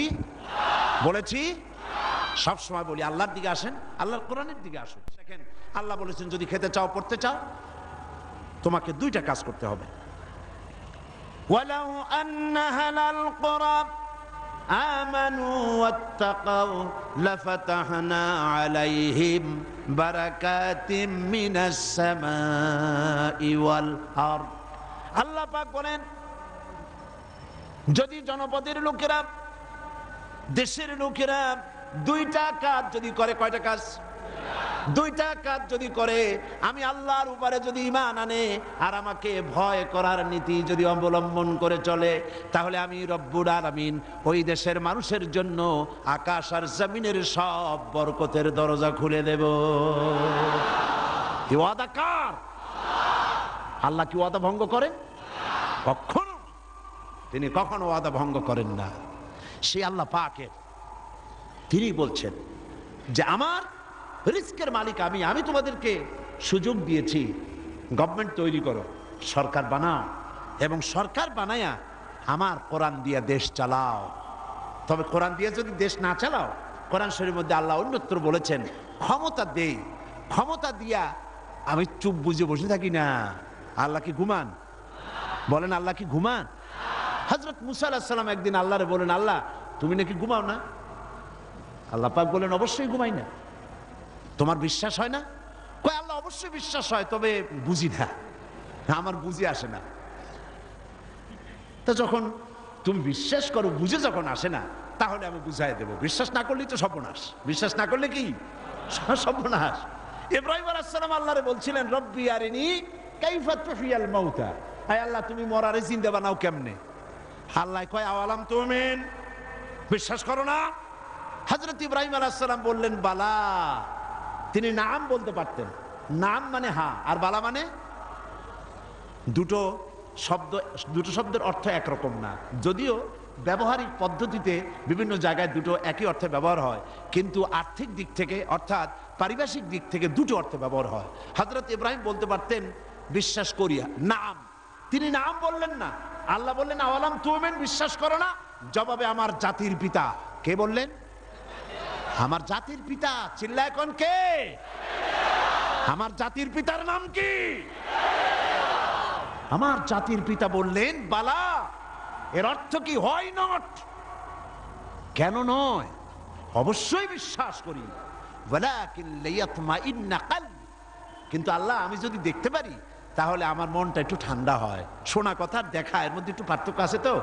আল্লাহ কয় তাহলে আমি তোমার দেখাবো। বিশ্বাস যখন করছো আমি তোমারে দেখাবো। মুসা আলাইহিস সালাম কয় আল্লাহ তুমি নাকি ঘুমাও না? কয় ঘুমাই তো না। তুমি বিশ্বাস করো না? কয় করি। বুঝি না। কয় তাহলে বুঝাই, এক গ্লাস পানি নিয়ে আসো। মুসা আলাইহিস সালাম এক গ্লাস পানি নিয়ে আসলেন। আল্লাহ কয় দাঁড়াই থাকো। গ্লাস একটা নিয়ে মুসা আলাইহিস সালাম দাঁড়ায় আছেন। আল্লাহ মুসারে হুকুম করলেন গ্লাস নিয়ে দাঁড়াও, আর ঘুমেরে কইলেন মুসারে ধর। ঘুম এসে মুসা আলাইহিস সালামের ধরছে। এখন হাত গেছে শিথিল হইয়া, হাতের থেকে গ্লাস পড়িয়া ভাঙ্গা টুকরা টুকরা হয়ে গেল। মুসা আলাইহিস সালাম ভয় পেয়ে গেলেন। আল্লাহ রাব্বুল আলামিন বলেন ভয়ের কোনো কারণ নাই। আমি তোমাকে পরীক্ষার জন্য, বোঝার জন্য, তুমি বুঝতে পারো নাই আমি কেন ঘুমাই না, সেই বোঝাবার জন্যই গ্লাস হাতে নিয়ে দাঁড়ায় থাকতে বলছিলাম। তুমি মুসা একটা গ্লাস পানি নিয়ে কিছু সময়ের জন্য দাঁড়াতে পারলে না, ঘুম তোমাকে হাত শিথিল করে দিল, গ্লাস ভেঙে চুরে চুরমার হয়ে গেল। আর ওই তামাম বিশাল আকাশ, এই সোলার সিস্টেম, এই পৃথিবীতে আকাশে জমিনে গ্রহ নক্ষত্র সৌররাজি নবমণ্ডল ভূমণ্ডল কুল কায়নাত পুরা সৃষ্টি আমার হাতের মুঠার ভিতরে রয়েছে। গোটা পৃথিবীর সব কিছুর ট্রাফিক আমি আল্লাহ কন্ট্রোল করি। আমি যদি ঘুমায় যাই আকাশ আর জমিনের কোনো সিস্টেম আর বাকি থাকবে না। কোরআন শরীফের ভিতর আল্লাহ রাব্বুল আলামিন সাফ করে বলেছেন লা তাখুযুহু সিনাতু ওয়ালা নাওম। পড়েন লা তাখুযুহু সিনাতু ওয়ালা নাওম। আল্লাহর ঘুমও নাই, তন্দ্রাও নাই। সুবহানাল্লাহ। ঘুমও নাই, তন্দ্রা বোঝেন তো? জিমানি। আল্লাহ জিমায়ও না, আল্লাহর কোনো ক্লান্তি নাই। সুবহানাল্লাহ। সে আল্লাহ রাব্বুল আলামিন, তিনি বলছেন ক্ষমতা দিয়া ঘুমাই না, লিনানজুরা কাইফা তা'মালুন। ক্ষমতা দিয়ে লিনানজুরা কাইফা তা'মালুন, তাকায়া থাকি তুমি তোমার জনগণের সাথে কি আচরণ করো। জনগণের ভাগ্য বদলাও না দলের ভাগ্য বদলাও, তাকাইয়া দেখি। সেই আল্লাহ পাক, সে আল্লাহ পাক আগের মতো আছেন না উল্টো পাল্টা হয়ে গেছে? আছে কিনা? আয়াতুল কুরসির ভিতরে আমরা পড়ে থাকি আল্লাহু লা ইলাহা ইল্লা হুয়াল হাইয়ুল কাইয়্যুম। আল্লাহ ছাড়া কোনো ইলাহ নাই, তিনি চিরজাগ্রত, তিনি চিরঞ্জীব। যেমন ছিলেন তেমন আছেন, তেমন। সুবহানাল্লাহ। এখন আল্লাহ পাক কি বলছেন? উদখুলু ফিস সিলমে কাফা। যারা ঈমান আনছো, আমরা ঈমান আনছি কিনা? আচ্ছা আমি একটু ঈমানদারদের সংখ্যাটা দেখি, কতজন ঈমান আনছি। আলহামদুলিল্লাহ। হাত নামান, হাত নামান, হাত নামান। আমরা সবাই ঈমানদার, আমরা সবাই কি? তো ঈমানদারদেরকে আল্লাহ পাক বলছেন উদখুলু ফিস সিলমে, পরিপূর্ণরূপে দাখিল হয়ে যাও। কিসের মধ্যে? সিলমের মধ্যে। আত্মসমর্পণ করো, সারেন্ডার্ড হয়ে যাও। আমাদের জাতির পিতা হযরত ইব্রাহিম আলাইহিস সালামকে আল্লাহ রাব্বুল আলামিন অর্ডার করলেন, আসলিম, সারেন্ডার করো। আসলিম, সারেন্ডার করো। কাকে বললেন? জাতির পিতাকে। কাকে বললেন? জাতির পিতা হওয়া এত সোজা নয়। গোটা মুসলিম মিল্লাতের পিতা, তাকে পরীক্ষা দিতে হয়, ইমানের পরীক্ষা, হাবিজাবি ফালতুর পরীক্ষা না। কিসের পরীক্ষা? ইমানের পরীক্ষা, আগুনের পরীক্ষা। নিজের কলিজার টুকরা সন্তান আল্লাহকে খুশি করার জন্য জবাব করার পরীক্ষা। এরপরে জাতির পিতা হওয়া যায়। মানুষের উপরে জাতির পিতা চাপাই দিলে জাতির পিতা হয় না। জাতির পিতা আল্লাহ বানান। কে বানায়? চিল্লায় কও, কে বানায়? ওই আল্লাহ পাক বলছেন, আমি ইব্রাহিম আলাইহিস সালামকে বললাম, আসলিম, সারেন্ডার করো, মাথা নত করো, আত্মসমর্পণ করো। আমার জাতির পিতা ইব্রাহিম আলাইহিস সালাম একটা প্রশ্ন তুললেন না যে আল্লাহ কোন কোন ব্যাপারে আমি আত্মসমর্পণ করব, কোন কোন ব্যাপারে আমি সারেন্ডার করব, কোনো প্রশ্ন নাই। আমার রব তিনি বলেছেন আসলিম। আমার জাতির পিতা এক সেকেন্ড দেরি না করে সঙ্গে সঙ্গে বলেছেন, আসলামতু লিরাব্বিল আলামিন। পড়েন, আসলামতু লিরাব্বিল আলামিন। সারেন্ডার্ড হয়ে গেলাম, আনকন্ডিশন, কোনো শর্ত ছাড়াই, বিনা শর্তে, বিনা প্রশ্নে আমার রবের সামনে আমি আমার মাথা নত করে দিলাম। সুবহানাল্লাহ। আল্লাহ তারে গোটা বিশ্বের নেতা বানাবেন, গোটা বিশ্বের কিয়ামত পর্যন্ত মুসলমানদের জাতির পিতা বানাবেন। সেই জন্য আল্লাহ পরীক্ষা নিতে চাইলেন, জাতির পিতা তোমারে বানাবো, তবে তোমার ইমানটা কেমন তা একটু টেস্ট করা দরকার। আল্লাহ টেস্ট করলেন, ফালাই দিলেন আগুনের মধ্যে। আগুনের ভিতরে ফালানো হচ্ছে। হযরত জিবরাইল বলছেন, ইব্রাহিম আমার কাছে সাহায্য চাও, আমি আগুন থেকে তোমারে বাঁচায় দেব, আমার কাছে সাহায্য চাও।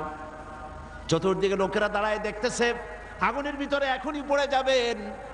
কোন মানুষ এমন আছে এইভাবে করে আগুনে সহজে পড়তে পারে, যিনি জানেন আমি পুড়ে যাব, ওনার পরিণতি কি হবে, আগুনে পড়বেন কি পড়বেন না, তা তো ইব্রাহিম আলাইহিস সালামের জানা ছিল না, ঠিক কিনা? কিন্তু তিনি জিবরাইলের প্রশ্নের জবাব দিলেন, তার প্রস্তাবের জবাব দিলেন, জিবরাইল গো, আমি তোমার কাছে সাহায্য কেন চাইব? আমি তো এমন কোন অন্ধ আল্লাহর ইবাদত করি না যে আল্লাহ তার বান্দার দুঃখ দুর্দশা নিজের চোখে না দেখেন।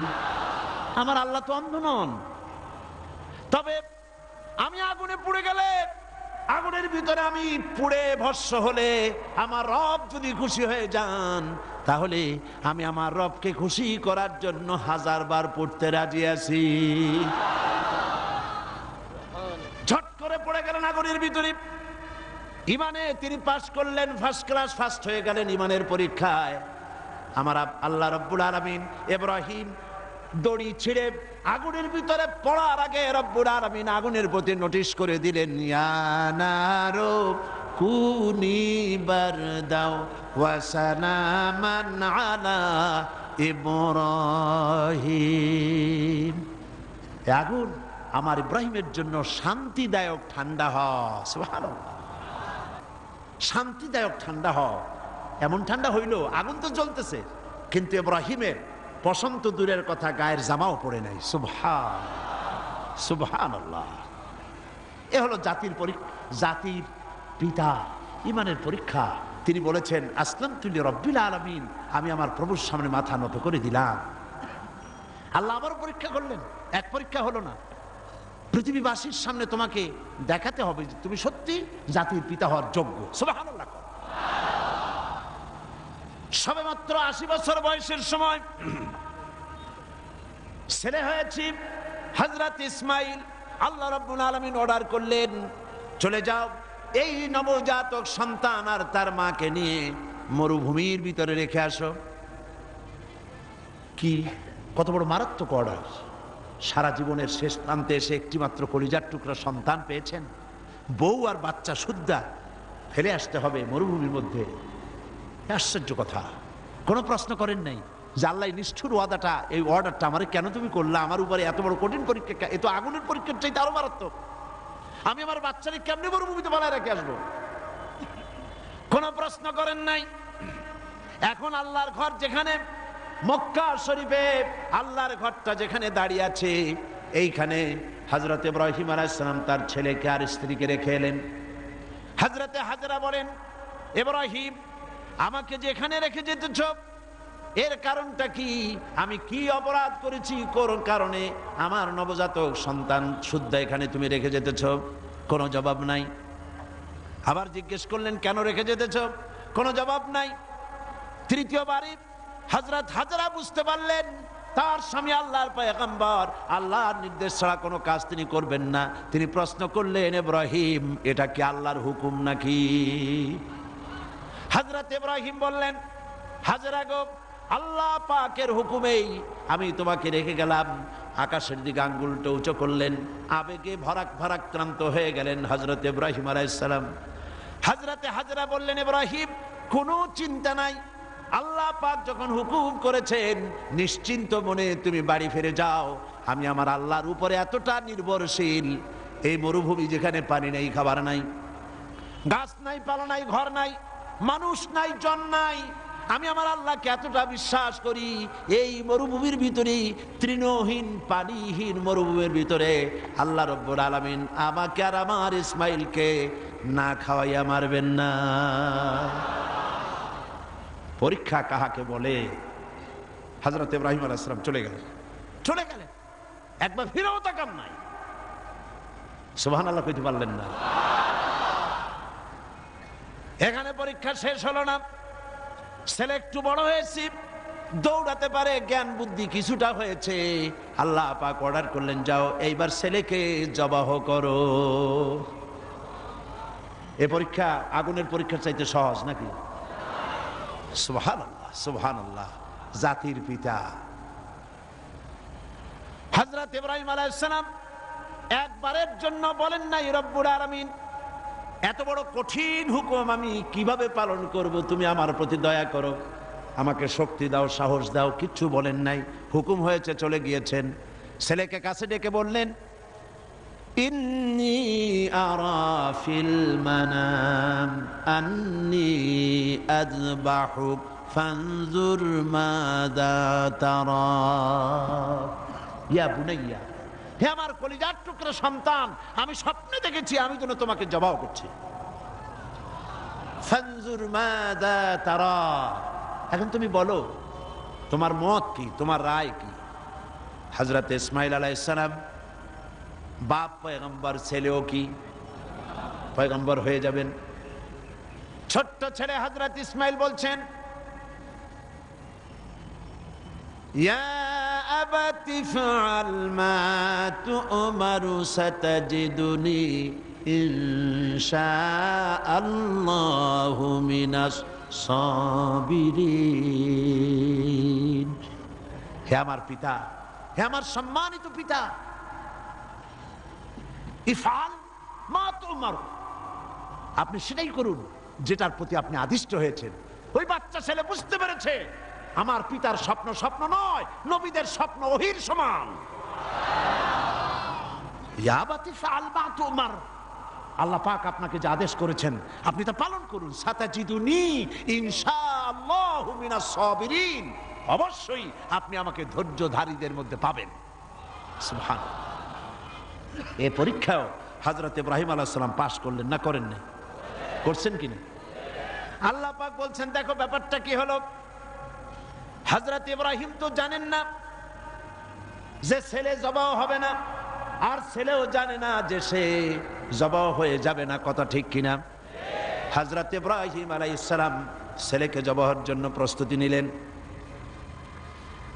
এবার দেখেন কোরআনের ভাষাটা কি।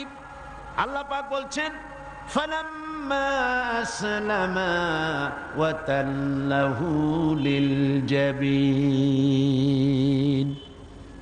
ফালাম্মা আসলামা উদখুলু ফিস সিলমে কাফা, সেই সিলমুন এখানেও সেই সিনলাম এখানেও আসছে আসলামা। ফালাম্মা আসলামা, যখন তারা বাপ বেটা দুজনেই আনুগত্যের মস্তককে অবনত করে দিল। হযরত ইব্রাহিম দিলেন, আল্লাহর হুকুমের সামনে মাথা নত করে ছুরি হাতে নিলেন, আর হযরত ইসমাইল পিতার হুকুমের সামনে আল্লাহর হুকুম অনুযায়ী গলাটা পেতে দিলেন। ফালাম্মা আসলামা ওয়া তাল্লাহু লিল জাবিন, গলাটা কাট করে দিলেন। হযরত ইসমাইল বললেন, আব্বা একটি কাজ করুন, আমাকে জবাহ করার আগে আমার হাত পা একটু ভালো করে বেঁধে দিন, আর আপনার নিজের চোখটাও একটু ভালো করে বাঁধেন, কারণ আমি আপনার একমাত্র সন্তান। আমাকে জবাহ করতে গেলে আমার গলার উপরে যখন ছুরি ধরবেন, আপনার কলিজায় মায়ার উদ্রেক হয়ে যেতে পারে। চোখটা বেঁধে নেন আর আমার হাত পা বাঁধেন, যাতে করে আমার হাত পা আপনার গায়ে না লাগে। আর আমি মরে যাও, আমি জবাহ হয়ে যাওয়ার পর আমার রক্ত মাখা জামাটা নিয়ে আমার মাকে দিয়ে দিবেন, আর বলবেন ইসমাইলের সঙ্গে কিয়ামতের দিন তোমার সঙ্গে দেখা হয়ে যাবে। হযরত ইব্রাহিম আলাইহিস সালাম ইসমাইলকে বাঁধলেন, নিজের চোখ বাঁধলেন, হযরত ইসমাইলকে জবাহ করতে যাবেন। হযরত ইসমাইল বলেন, আব্বা আমার একটা ভুল হয়ে গেছে, আমার হাত পায়ের বাঁধন খুলে দেন। হযরত ইব্রাহিম বাঁধন খুলে দিলেন, আর জিজ্ঞেস করলেন, বাঁধতে বললে আবার খুলতে বললে কেন? হযরত ইসমাইল বললেন, বাঁধার পরে আমার মনের মধ্যে একটা চিন্তা জাগলো, হাত পা বন্ধন অবস্থায় যদি আমারে জবাহ করা হয়, তাহলে না জানি কিয়ামতের ময়দানে এমন প্রশ্ন উঠতে পারে যে ইসমাইল আল্লাহর হুকুমে রাজি ছিল না বলে তার বাবা তার হাত পা বেঁধে জবাহ করেছিল। এই প্রশ্ন যাতে না উঠতে পারে, হাত পা ছেড়ে দেন, আমি ধৈর্য ধারণ করব, নড়ব না। সুবহানাল্লাহ। হযরত ইব্রাহিম আলাইহিস সালামকে আল্লাহ পাক এই পরীক্ষায় পাশ করায় দিলেন। তিনি পরীক্ষায় পাশ করলেন। আল্লাহ রাব্বুল আলামিন এবার আমার জাতির পিতাকে ডাকতেছেন, ওয়া নাদাইনাহু আইয়া ইব্রাহিম قد صدقت الرؤيا إنا كذلك نجزي المحسنين وناديناه أن يا إبراهيم আমি ইব্রাহিমকে ডেকে বললাম, ও ইব্রাহিম قد صدقت الرؤيا, তুমি তোমার স্বপ্নকে বাস্তবে রূপ দিয়েছো। সুবহানাল্লাহ, স্বপ্নকে বাস্তবে রূপ দিয়েছো। ইন্না কাযালিকা নাজজিল মুহসিনিন, এইভাবে মুহসিনিনদেরকে আমি পুরস্কৃত করে থাকি দুনিয়া এবং আখিরাতে। হযরত ইব্রাহিমের নাম যতদিন পর্যন্ত সূর্য পূর্ব দিগন্ত থেকে উদিত হবে আর পশ্চিম দিগন্তে অস্তমিত হওয়ার এই ধারা যতদিন প্রবাহিত থাকবে, যতদিন এই পরিক্রমা জারি থাকবে, ততদিন পর্যন্ত পৃথিবীর জাতি, ধর্ম, দল, মত নির্বিশেষে সকল মানুষের মুখে উচ্চারিত হবে ইব্রাহিম আলাইহিস সালাম, সালামুন আলা ইব্রাহিম।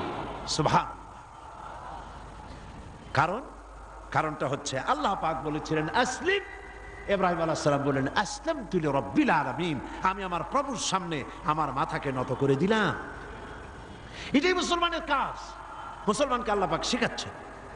قل إن صلاتي ونسكي ومحياي ومماتي لله رب العالمين। পড়েন আমার সাথে, قل إن صلاتي ونسكي ومحياي ومماتي لله رب العالمين। আল্লাহ পাক বলেন, বলো। কাদেরকে বলতেছেন? আমাদেরকে। কাদেরকে? বলো বলো। ইন্না সলাতি, নিশ্চয়ই আমার নামাজ, ওয়া নুসুকি, আমার কুরবানি, ওয়া মাহইয়ায়া, আমার বেঁচে থাকা, ওয়া মামাতি, আর আমার মরে যাওয়া কার জন্য? লিল্লাহি রাব্বিল আলামিন। সব কিছু পরওয়ারদিগার, তামাম বিশ্বের, তামাম জাহানের পালনেওয়ালা রব, তার জন্য আমার বেঁচে থাকা, আমার মরে যাওয়া, আমার নামাজ, আমার কোরবানি সব কার জন্য? চিল্লায় কোন কার জন্য? আল্লাহ পাকের জন্য। এই কথাই আল্লাহ পাক বলছেন, উদখুলু ফিস সিলমি কাফা, পরিপূর্ণরূপে ইসলামের মধ্যে দাখিল হয়ে যাও। একটু আধটু না। রাজনীতিতে তুমি তুমি রাজনীতিতে যাবা আমেরিকার দিকে, গণতন্ত্রের দিক থেকে যাবা আমেরিকার দিকে, রাজনীতির দিক থেকে যাবে তুমি ব্রিটিশের দিকে, সংস্কৃতির দিক থেকে যাবা তুমি শান্তিনিকেতন, তুমি যাবা দিল্লি, গয়া, কাশী, এর নাম মুসলমান না, এগুলোর নাম মুনাফিক। এগুলোর নাম কি? যারা বলেন নাম কি? তোমাকে যেতে হবে মক্কা মদিনা হতে হবে। কোন পন্থী? মক্কা মদিনা পন্থী হতে হবে। উদখুলু ফিস-সিলমে কাফা, পরিপূর্ণরূপে ইসলামের মধ্যে দাখিল হয়ে যাও, অল্প একটু আধটু দাখিল হলে চলবে না। সুতরাং ধর্ম নিরপেক্ষ হওয়ার কোনো সুযোগ ইসলামে নাই, আছে? আচ্ছা আপনারা আমাকে বলেন, দুনিয়ায় কোন নবী ধর্ম নিরপেক্ষ ছিলেন? বলেন একজন নবীর নাম কোন?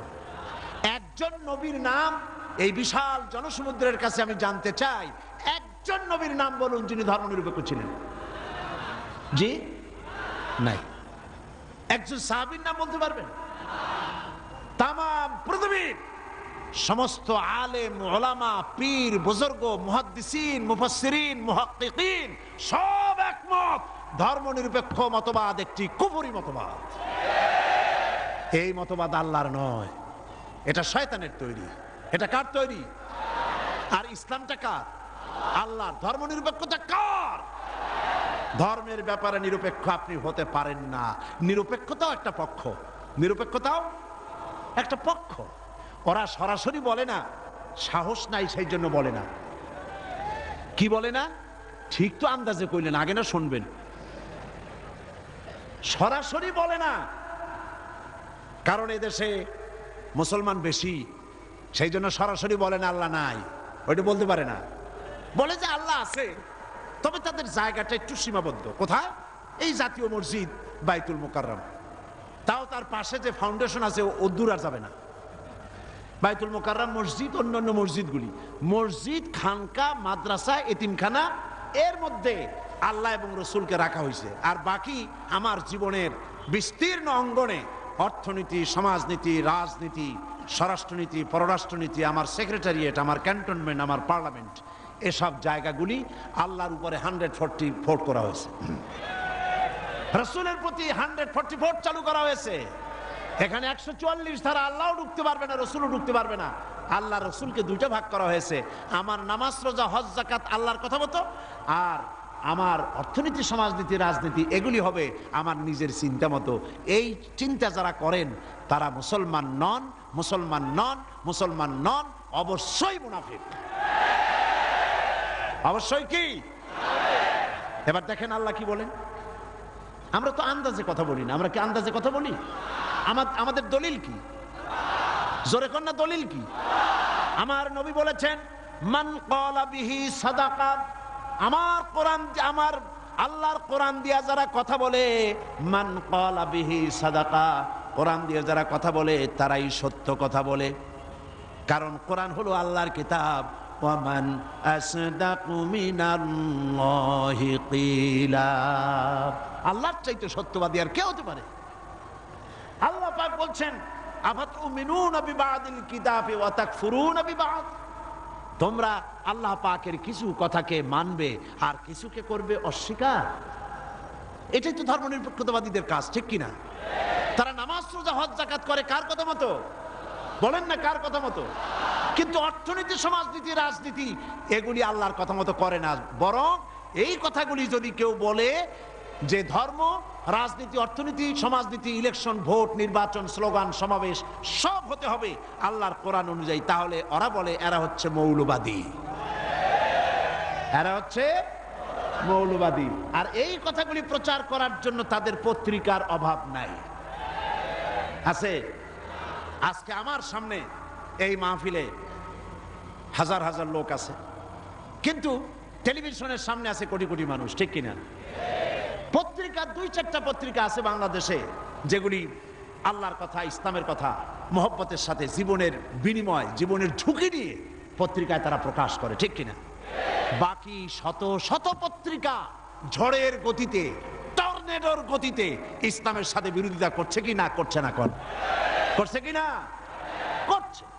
এবং এরাই ধর্মনিরপেক্ষতাকে বাঁচায় রাখার জন্য এক শ্রেণীর বুদ্ধিজীবী, কবি, সাহিত্যিক তৈরি করেছে এবং পত্রিকাগুলি এদেরকে বাঁচায় রাখে, আর ইসলামের সাথে করে চরম কি বিরোধিতা। দেখেন এইখানে আমি আসার সাথে সাথেই একটা প্রশ্ন আমার কাছে আসলো,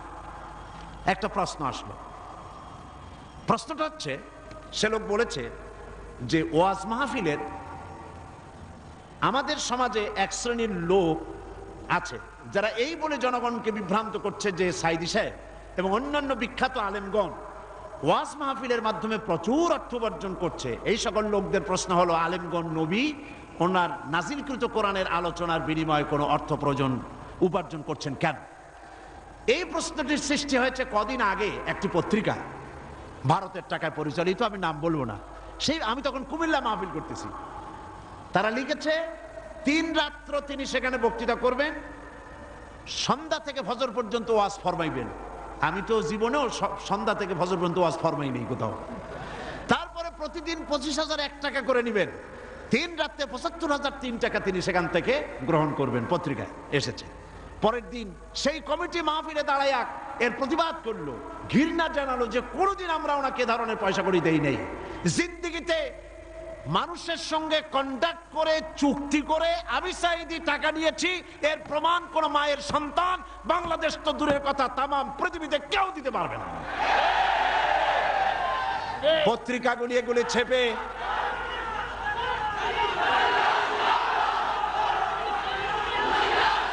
একটাই নমুনা দেখুন, একটা দৃষ্টান্ত শোনাই। আমার একটা নির্বাচনী মামলা চলতেছিল, জানেন কিনা আপনারা? গত মাসখানেক আগে যখন হাইকোর্ট থেকে আমার বিপক্ষে রায়টা গেল, রায়টা হলো একজন মুশরিকের পক্ষে, বিচারপতিরা রায় দিয়েছেন। এ রায়ের প্রতি, বিচারপতিদের প্রতি আমার কোনো বক্তব্য নাই। আইনের প্রতি সবসময় আমরা শ্রদ্ধাশীল, বিচারকদের প্রতি শ্রদ্ধাশীল। রায় তারা যেটা দিয়েছেন, একজন মুশরিকের পক্ষে সেটা গিয়েছে, আমার বিপক্ষে গিয়েছে। এমন কোন পত্রিকা সেদিন ছিল না। পরের দিন প্রত্যেকটি পত্রিকার ব্যানার হেডলাইনে এত বড় অক্ষর দিয়ে লিখেছে, সাইদি আর এমপি নাই, তিনি কুপকাত। কিন্তু গতকাল বাংলাদেশ সুপ্রিম কোর্ট এই কেসে হাইকোর্টের রায়কে স্থগিত ঘোষণা করে দিল, স্টে অর্ডার দিয়ে দিল। রায়টা আমার পক্ষে এসেছে, সেই জন্য বাংলাদেশের 2-1টা পত্রিকা ছাড়া কোন পত্রিকায় কোনো জায়গা হয় না। এগুলি প্রমাণ, এদের কলিজা জ্বলে। আজকের এই মাহফিলের এই দৃশ্য দেখে কলিজায় আগুন লেগে যায় ওদের। আগুন লাগুক।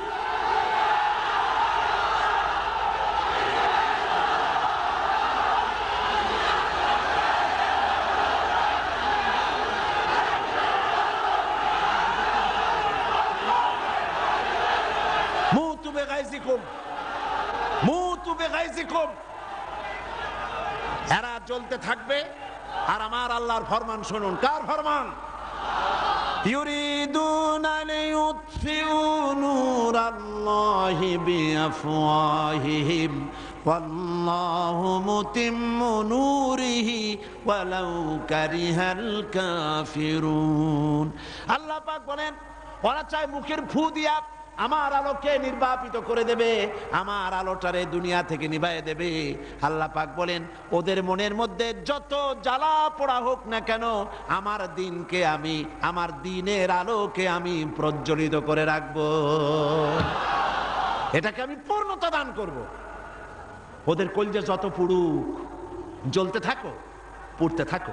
তোমাদের চোখের সামনেই এই বাংলাদেশের একদিন আসবে যেদিন তোমাদের নাকের ডগার উপর দিয়ে কালেমার পতাকা করে উঠবে, ইনশাআল্লাহ। বলেন ইনশাআল্লাহ, বলেন ইনশাআল্লাহ। এবার বিশ্বকবি কি বলেন শোনেন। বিশ্বকবি আল্লামা ইকবাল বলেন, সতীজা কর রহা হ্যায় अजल से ताइम रोज, सतीजा कर रहा है अजल से ताइम रोज, चरागे मुस्तफावी से शरारे बुलहबीस।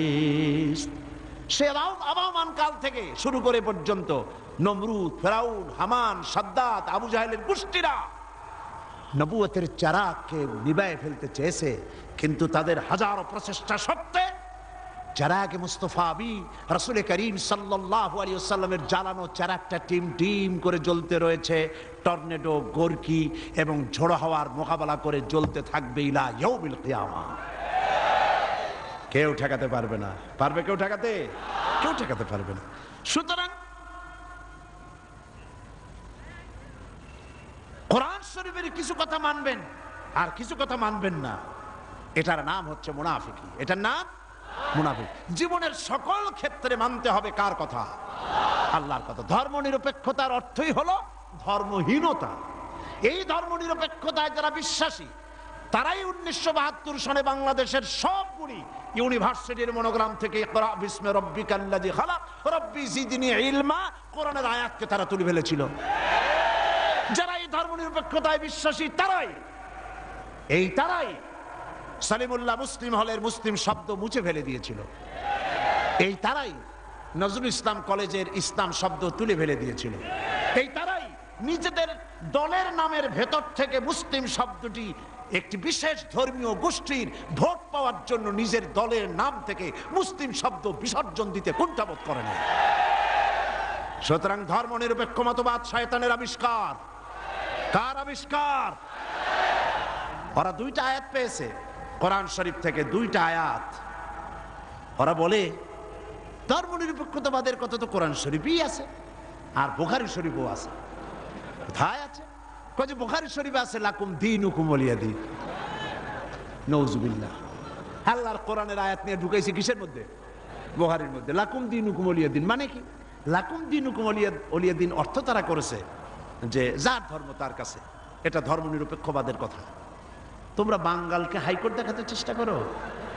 কোরআন পড়তে জানো? লাকুম দীনুকুম বানান করে কেমনে তা জানো?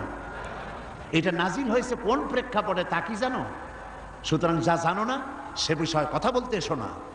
আমি যদি মেডিকেল সায়েন্স না জানি, আমি যদি চিকিৎসা বিজ্ঞান না জানি, আমি যদি ওষুধপত্রের খোঁজ খবর না রাখি, তাহলে কোনো ডাক্তারের প্রেসক্রিপশনের উপরে কথা বলা আমার ধৃষ্টতা।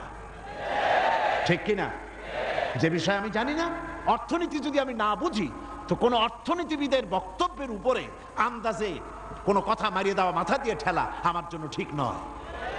তো তুমি ধর্ম জানো না, তুমি কোরআন জিন্দেগিতে পড়ো নাই, কোরআন বানান করে কেমনে তাও জানো না, সূরা ফাতিহাও শুদ্ধ করে পড়তে পারো না, লাকুম দীনুকুম শুনাই দিলে মানুষেরে, আর সাধারণ মানুষ মনে করলো মাশাআল্লাহ আমাদের নেতা নেত্রী তো বুখারীও পড়ে দেখা যায়। লাকুম দীনুকুম ওয়ালিয়া দীন প্রেক্ষাপট কি? কাফেরেরা বলেছিলেন হে রাসূল, কাফেরেরা বলছে কুরাইশ নেতৃবৃন্দ, হে রাসূল, হে মুহাম্মদ সাল্লাল্লাহু আলাইহি ওয়াসাল্লাম, আসো ধর্ম আমরা 50-50 করে ভাগাভাগি করে নিই। এইরকমের করে ঝগড়া ভাগড়া করা কোনো লাভ নাই, আসো আমরা 50-50 করি। বলে কিরকম? বলে কিছুদিন আমরা মসজিদে ঢুকে তোমার আল্লাহরে দুই একটা সেজদা দেব, আর তুমি কিছুদিন আমাদের মূর্তিগুলোর সামনে এসে একটু প্রণাম দিয়ে যাও। ধর্ম ভাগাভাগি করে নি। এই সময় আল্লাহ পাক এই আয়াত নাজিল করলেন। এই সূরার নাম কি? আল্লাহ রাব্বুল আলামিন ওহী নাজিল করে দিলেন, কুল ইয়া আইয়ুহাল কাফিরুন লা আ'বুদু মা তা'বুদুন। হে কাফের বলো, হে নবী বলুন, হে কাফেরেরা, আমরা যার ইবাদত করি তোমরা তার ইবাদত করো না, তোমরা যার ইবাদত করো আমরা তার ইবাদত করি না।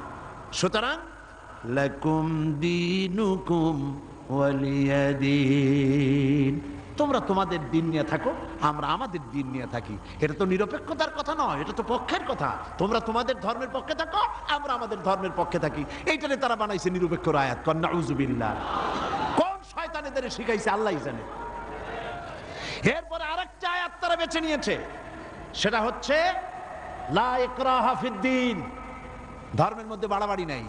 নামাজও পড়ে না জীবনে, ওদের সে লোকই বক্তৃতা করে কোরআনের আয়াত দিয়া। লা ইকরাহা ফিদ্দীন, সুবিধাবাদ জিন্দাবাদ। লা ইকরাহা ফিদ্দীন মানে কি? ধর্মের ব্যাপারে বাড়াবাড়ি নাই। সেটা কি? সেটার অর্থ হচ্ছে প্রলোভন দিয়ে, ভয় দিয়ে, অথবা পয়সা কড়ি দিয়ে, অথবা চাপ সৃষ্টি করে কোন ক্রমে অন্য কোন ধর্মের লোককে মুসলমান বানানো যাবে না, এ ব্যাপারে বাড়াবাড়ি করা যাবে না। এটাই হচ্ছে আয়াতের মূল বক্তব্য। লা ইকরাহা ফিদ্দীন, ধর্মের ব্যাপারে বাড়াবাড়ি করা যাবে না, সুতরাং তুমি নামাজ পড়ো, রোজা করো, এটারে আর অর্থনীতি সমাজনীতিতে আইনো না। এটা হলো তাদের বক্তব্য। নাউযুবিল্লাহি মিন যালিক। আপনারা আমাকে বলেন, রাসূল করিম সাল্লাল্লাহু আলাইহি ওয়াসাল্লাম তিনি কি রাষ্ট্রপ্রধান ছিলেন না? আমি বুঝি না মানুষের মাথার মধ্যে এই চিন্তাগুলি কেন আসে না। রাসূল সাল্লাল্লাহু আলাইহি ওয়াসাল্লাম একটা রাষ্ট্র পরিচালনা করেছিলেন, তিনি কি রাজনীতি ছাড়াই রাষ্ট্র পরিচালনা করেছিলেন? বলেন আপনারা। তিনি যে রাষ্ট্রের প্রধান ছিলেন সেটার পরিধি ছিল 12.5 লক্ষ বর্গ মাইল। রাসূলুল্লাহ নবীদের মধ্যে একাই রাজনীতি করেছেন, আর কেউ করে নাই। এমনটি হয়েছে? এই কোরআন শরীফে আর কারো নাম আপনারা জানেন যিনি রাজনীতি করেছিলেন, যিনি রাষ্ট্র চালিয়েছিলেন? বলেন তো নামটা কি? ইউসুফ আলাইহিস সালাম। তিনি খাদ্য এবং অর্থ দপ্তরের মন্ত্রী ছিলেন। একদিকে রাসূল, আর একদিকে অর্থ এবং খাদ্য দপ্তরের মন্ত্রী। কোন দেশের? মিশরের। এরপরে গোটা মিশরের প্রেসিডেন্ট হলেন কে? ইউসুফ আলাইহিস সালাম গোটা মিশরের প্রেসিডেন্ট, দাউদ আলাইহিস সালাম প্রেসিডেন্ট, সুলাইমান আলাইহিস সালাম तमाम পৃথিবীর প্রেসিডেন্ট, রাসূল করিম সাল্লাল্লাহু আলাইহি ওয়াসাল্লাম তিনিও প্রেসিডেন্ট। তিনি ইন্তেকাল করার পরে হযরত আবু বকর রাদিয়াল্লাহু তাআলা আনহু সহ সাহাবীরা রাজনীতি ছেড়ে দিয়েছেন নাকি? বলেন, ছেড়ে দিয়েছে নাকি? হযরত আবু বকর, যার সম্পর্কে রাসূলুল্লাহ বলেছেন तमाम পৃথিবীর মুমিনের ঈমান যদি এক পাল্লায় রাখা হয় আর এক পাল্লায় যদি আবু বকরের ঈমান রাখা হয়, দুনিয়াবাসী দেখতে পাবে तमाम পৃথিবীর মুমিনের ঈমানের তুলনায় এক আবু বকরের ঈমানের পাল্লাটা ভারী হয়ে যাবে। তিনি খলিফাতুল মুসলিমিন ছিলেন, আমিরুল মুমিনিন ছিলেন, প্রেসিডেন্ট ছিলেন। হযরত ওমর রাদিয়াল্লাহু তাআলা আনহু গোটা বিশ্বের অর্ধেকটা পৃথিবীর প্রেসিডেন্ট ছিলেন, যার সম্পর্কে রাসূল বলেছেন লা নবিয়্যা বাদি ওয়ালা রাসূলা, আমার পরে নবীও হবে না, রাসূলও হবে না। কিন্তু যদি কেউ নবী হতো আমার পরে, লাকানা ওমর অবশ্যই আল্লাহর নবী হয়ে যেতেন। হযরত ওসমান জিন্নুরাইন তিনি প্রেসিডেন্ট ছিলেন। হযরত আলী কাররামাল্লাহু ওয়াজহাহু তিনি প্রেসিডেন্ট ছিলেন না? তাহলে কি করে বলতে পারেন মুসলমানের সন্তান হইয়া, কেমনে বলতে পারেন যে ধর্ম আর রাজনীতি আলাদা? আমি ধর্ম নিরপেক্ষ থাকতে পারবেন না। যেমন পথ চলতে গেলে হয় আপনি রাইটিস্ট হবেন, না হয় আপনি লেফটিস্ট হবেন।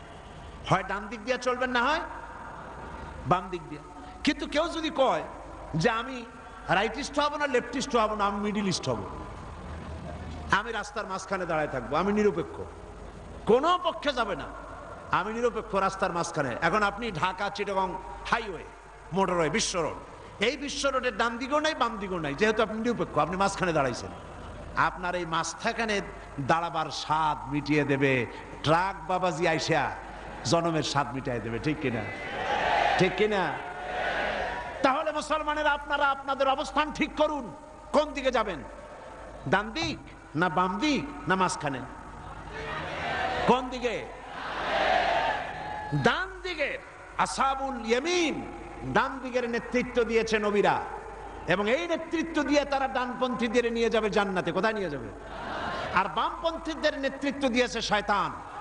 আমি জানি না, বুঝি না, মুসলমান হইয়া মুসলমানের ঘরে জন্মগ্রহণ করে বামপন্থী আন্দোলন কেমনে করে আমার মাথা ঢোকে না। কোরআন শরীফে বলা হয়েছে আসহাবুশ শিমাল, বামপন্থী। এই বামপন্থীদের নেতা হলো শয়তান। শয়তান বামপন্থীদের নেতৃত্ব দিয়া কিয়ামতের দিন নিয়ে যাবে জাহান্নামে। কোন দিকে নিয়ে যাবে? জাহান্নামে নিয়ে যাবে। সুতরাং আপনি ডিসাইড করুন, আপনি ঠিক করুন কোন দিকে যাবেন, ডান অর বাম, অথবা মাঝখানে। কোন দিকে? যদি আপনি বামে চলে যান জাহান্নামে যেতে হবে।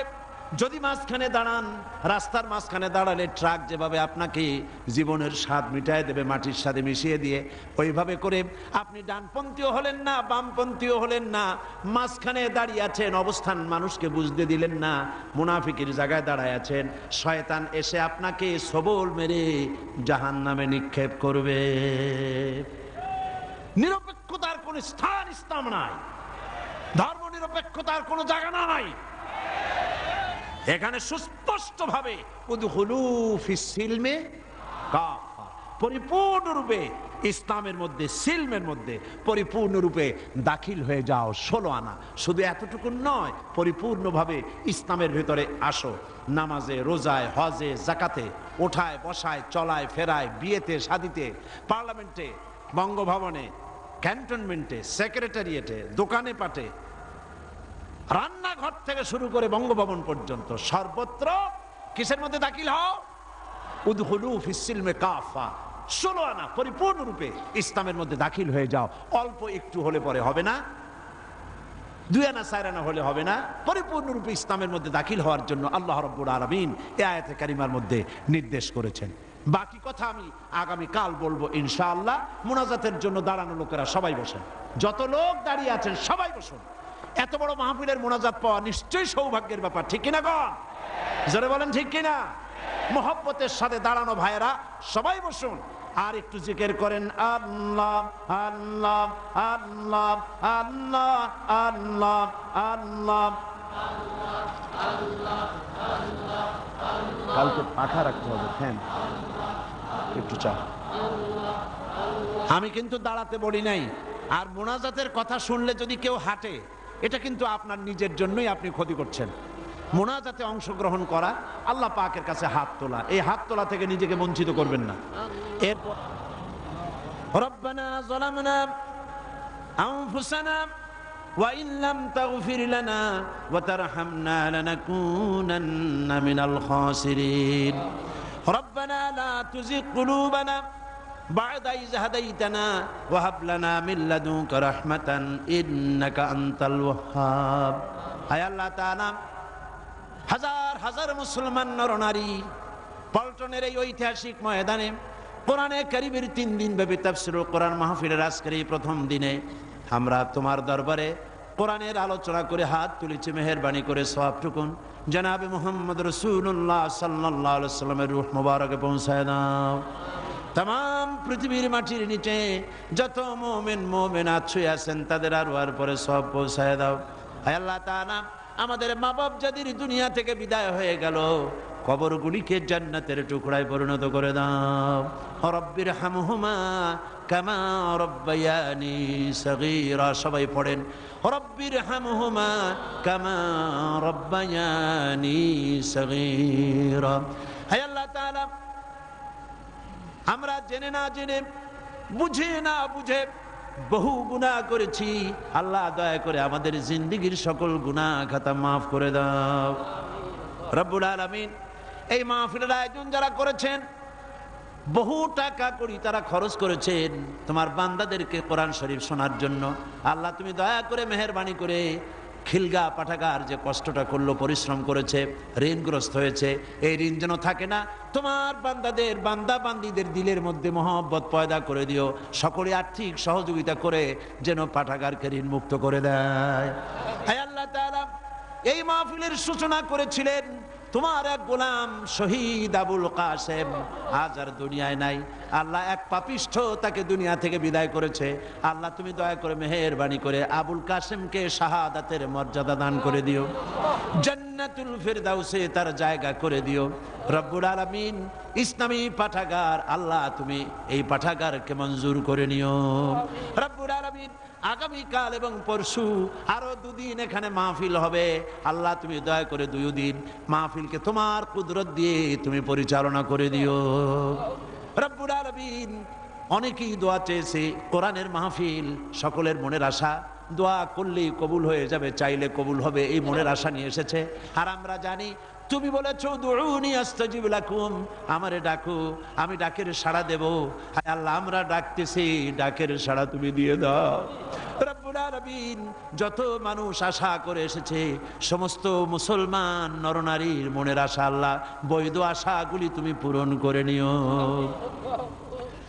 সিত্রুল আরশে মাসবুলুন আলাইনা ওয়া আইনুল্লাহি নাজিরাতুন ইলাইনা বিহাউলিল্লাহি লা ইয়াকদিরু আলাইনা আল্লাহুম্মা লা তুসাল্লিত আলাইনা মান লা ইয়ারহামুনা আল্লাহুম্মা আল্লাহুম্মা ইন্না নাজআলুকা ফি নুহুরিহিম ওয়া নাউযু বিকা মিন শুরুরিহিম রব্বানা তাকাব্বাল মিন্না ইন্নাকা আনতাস সামিউল আলিম ওয়া তুব আলাইনা ইন্নাকা আনতাত তাওয়াবুর রহিম সুবহানা রাব্বিকা রাব্বিল ইজ্জাতি আম্মা ইয়াসিফুন ওয়া সালামুন আলাল মুরসালিন আলহামদুলিল্লাহি রাব্বিল আলামিন ওয়াজআল আখিরা কালিমাতিনা ইনদাল মাউত লা ইলাহা ইল্লাল্লাহু মুহাম্মাদুর রাসূলুল্লাহ। আসসালামু আলাইকুম ওয়া রাহমাতুল্লাহ।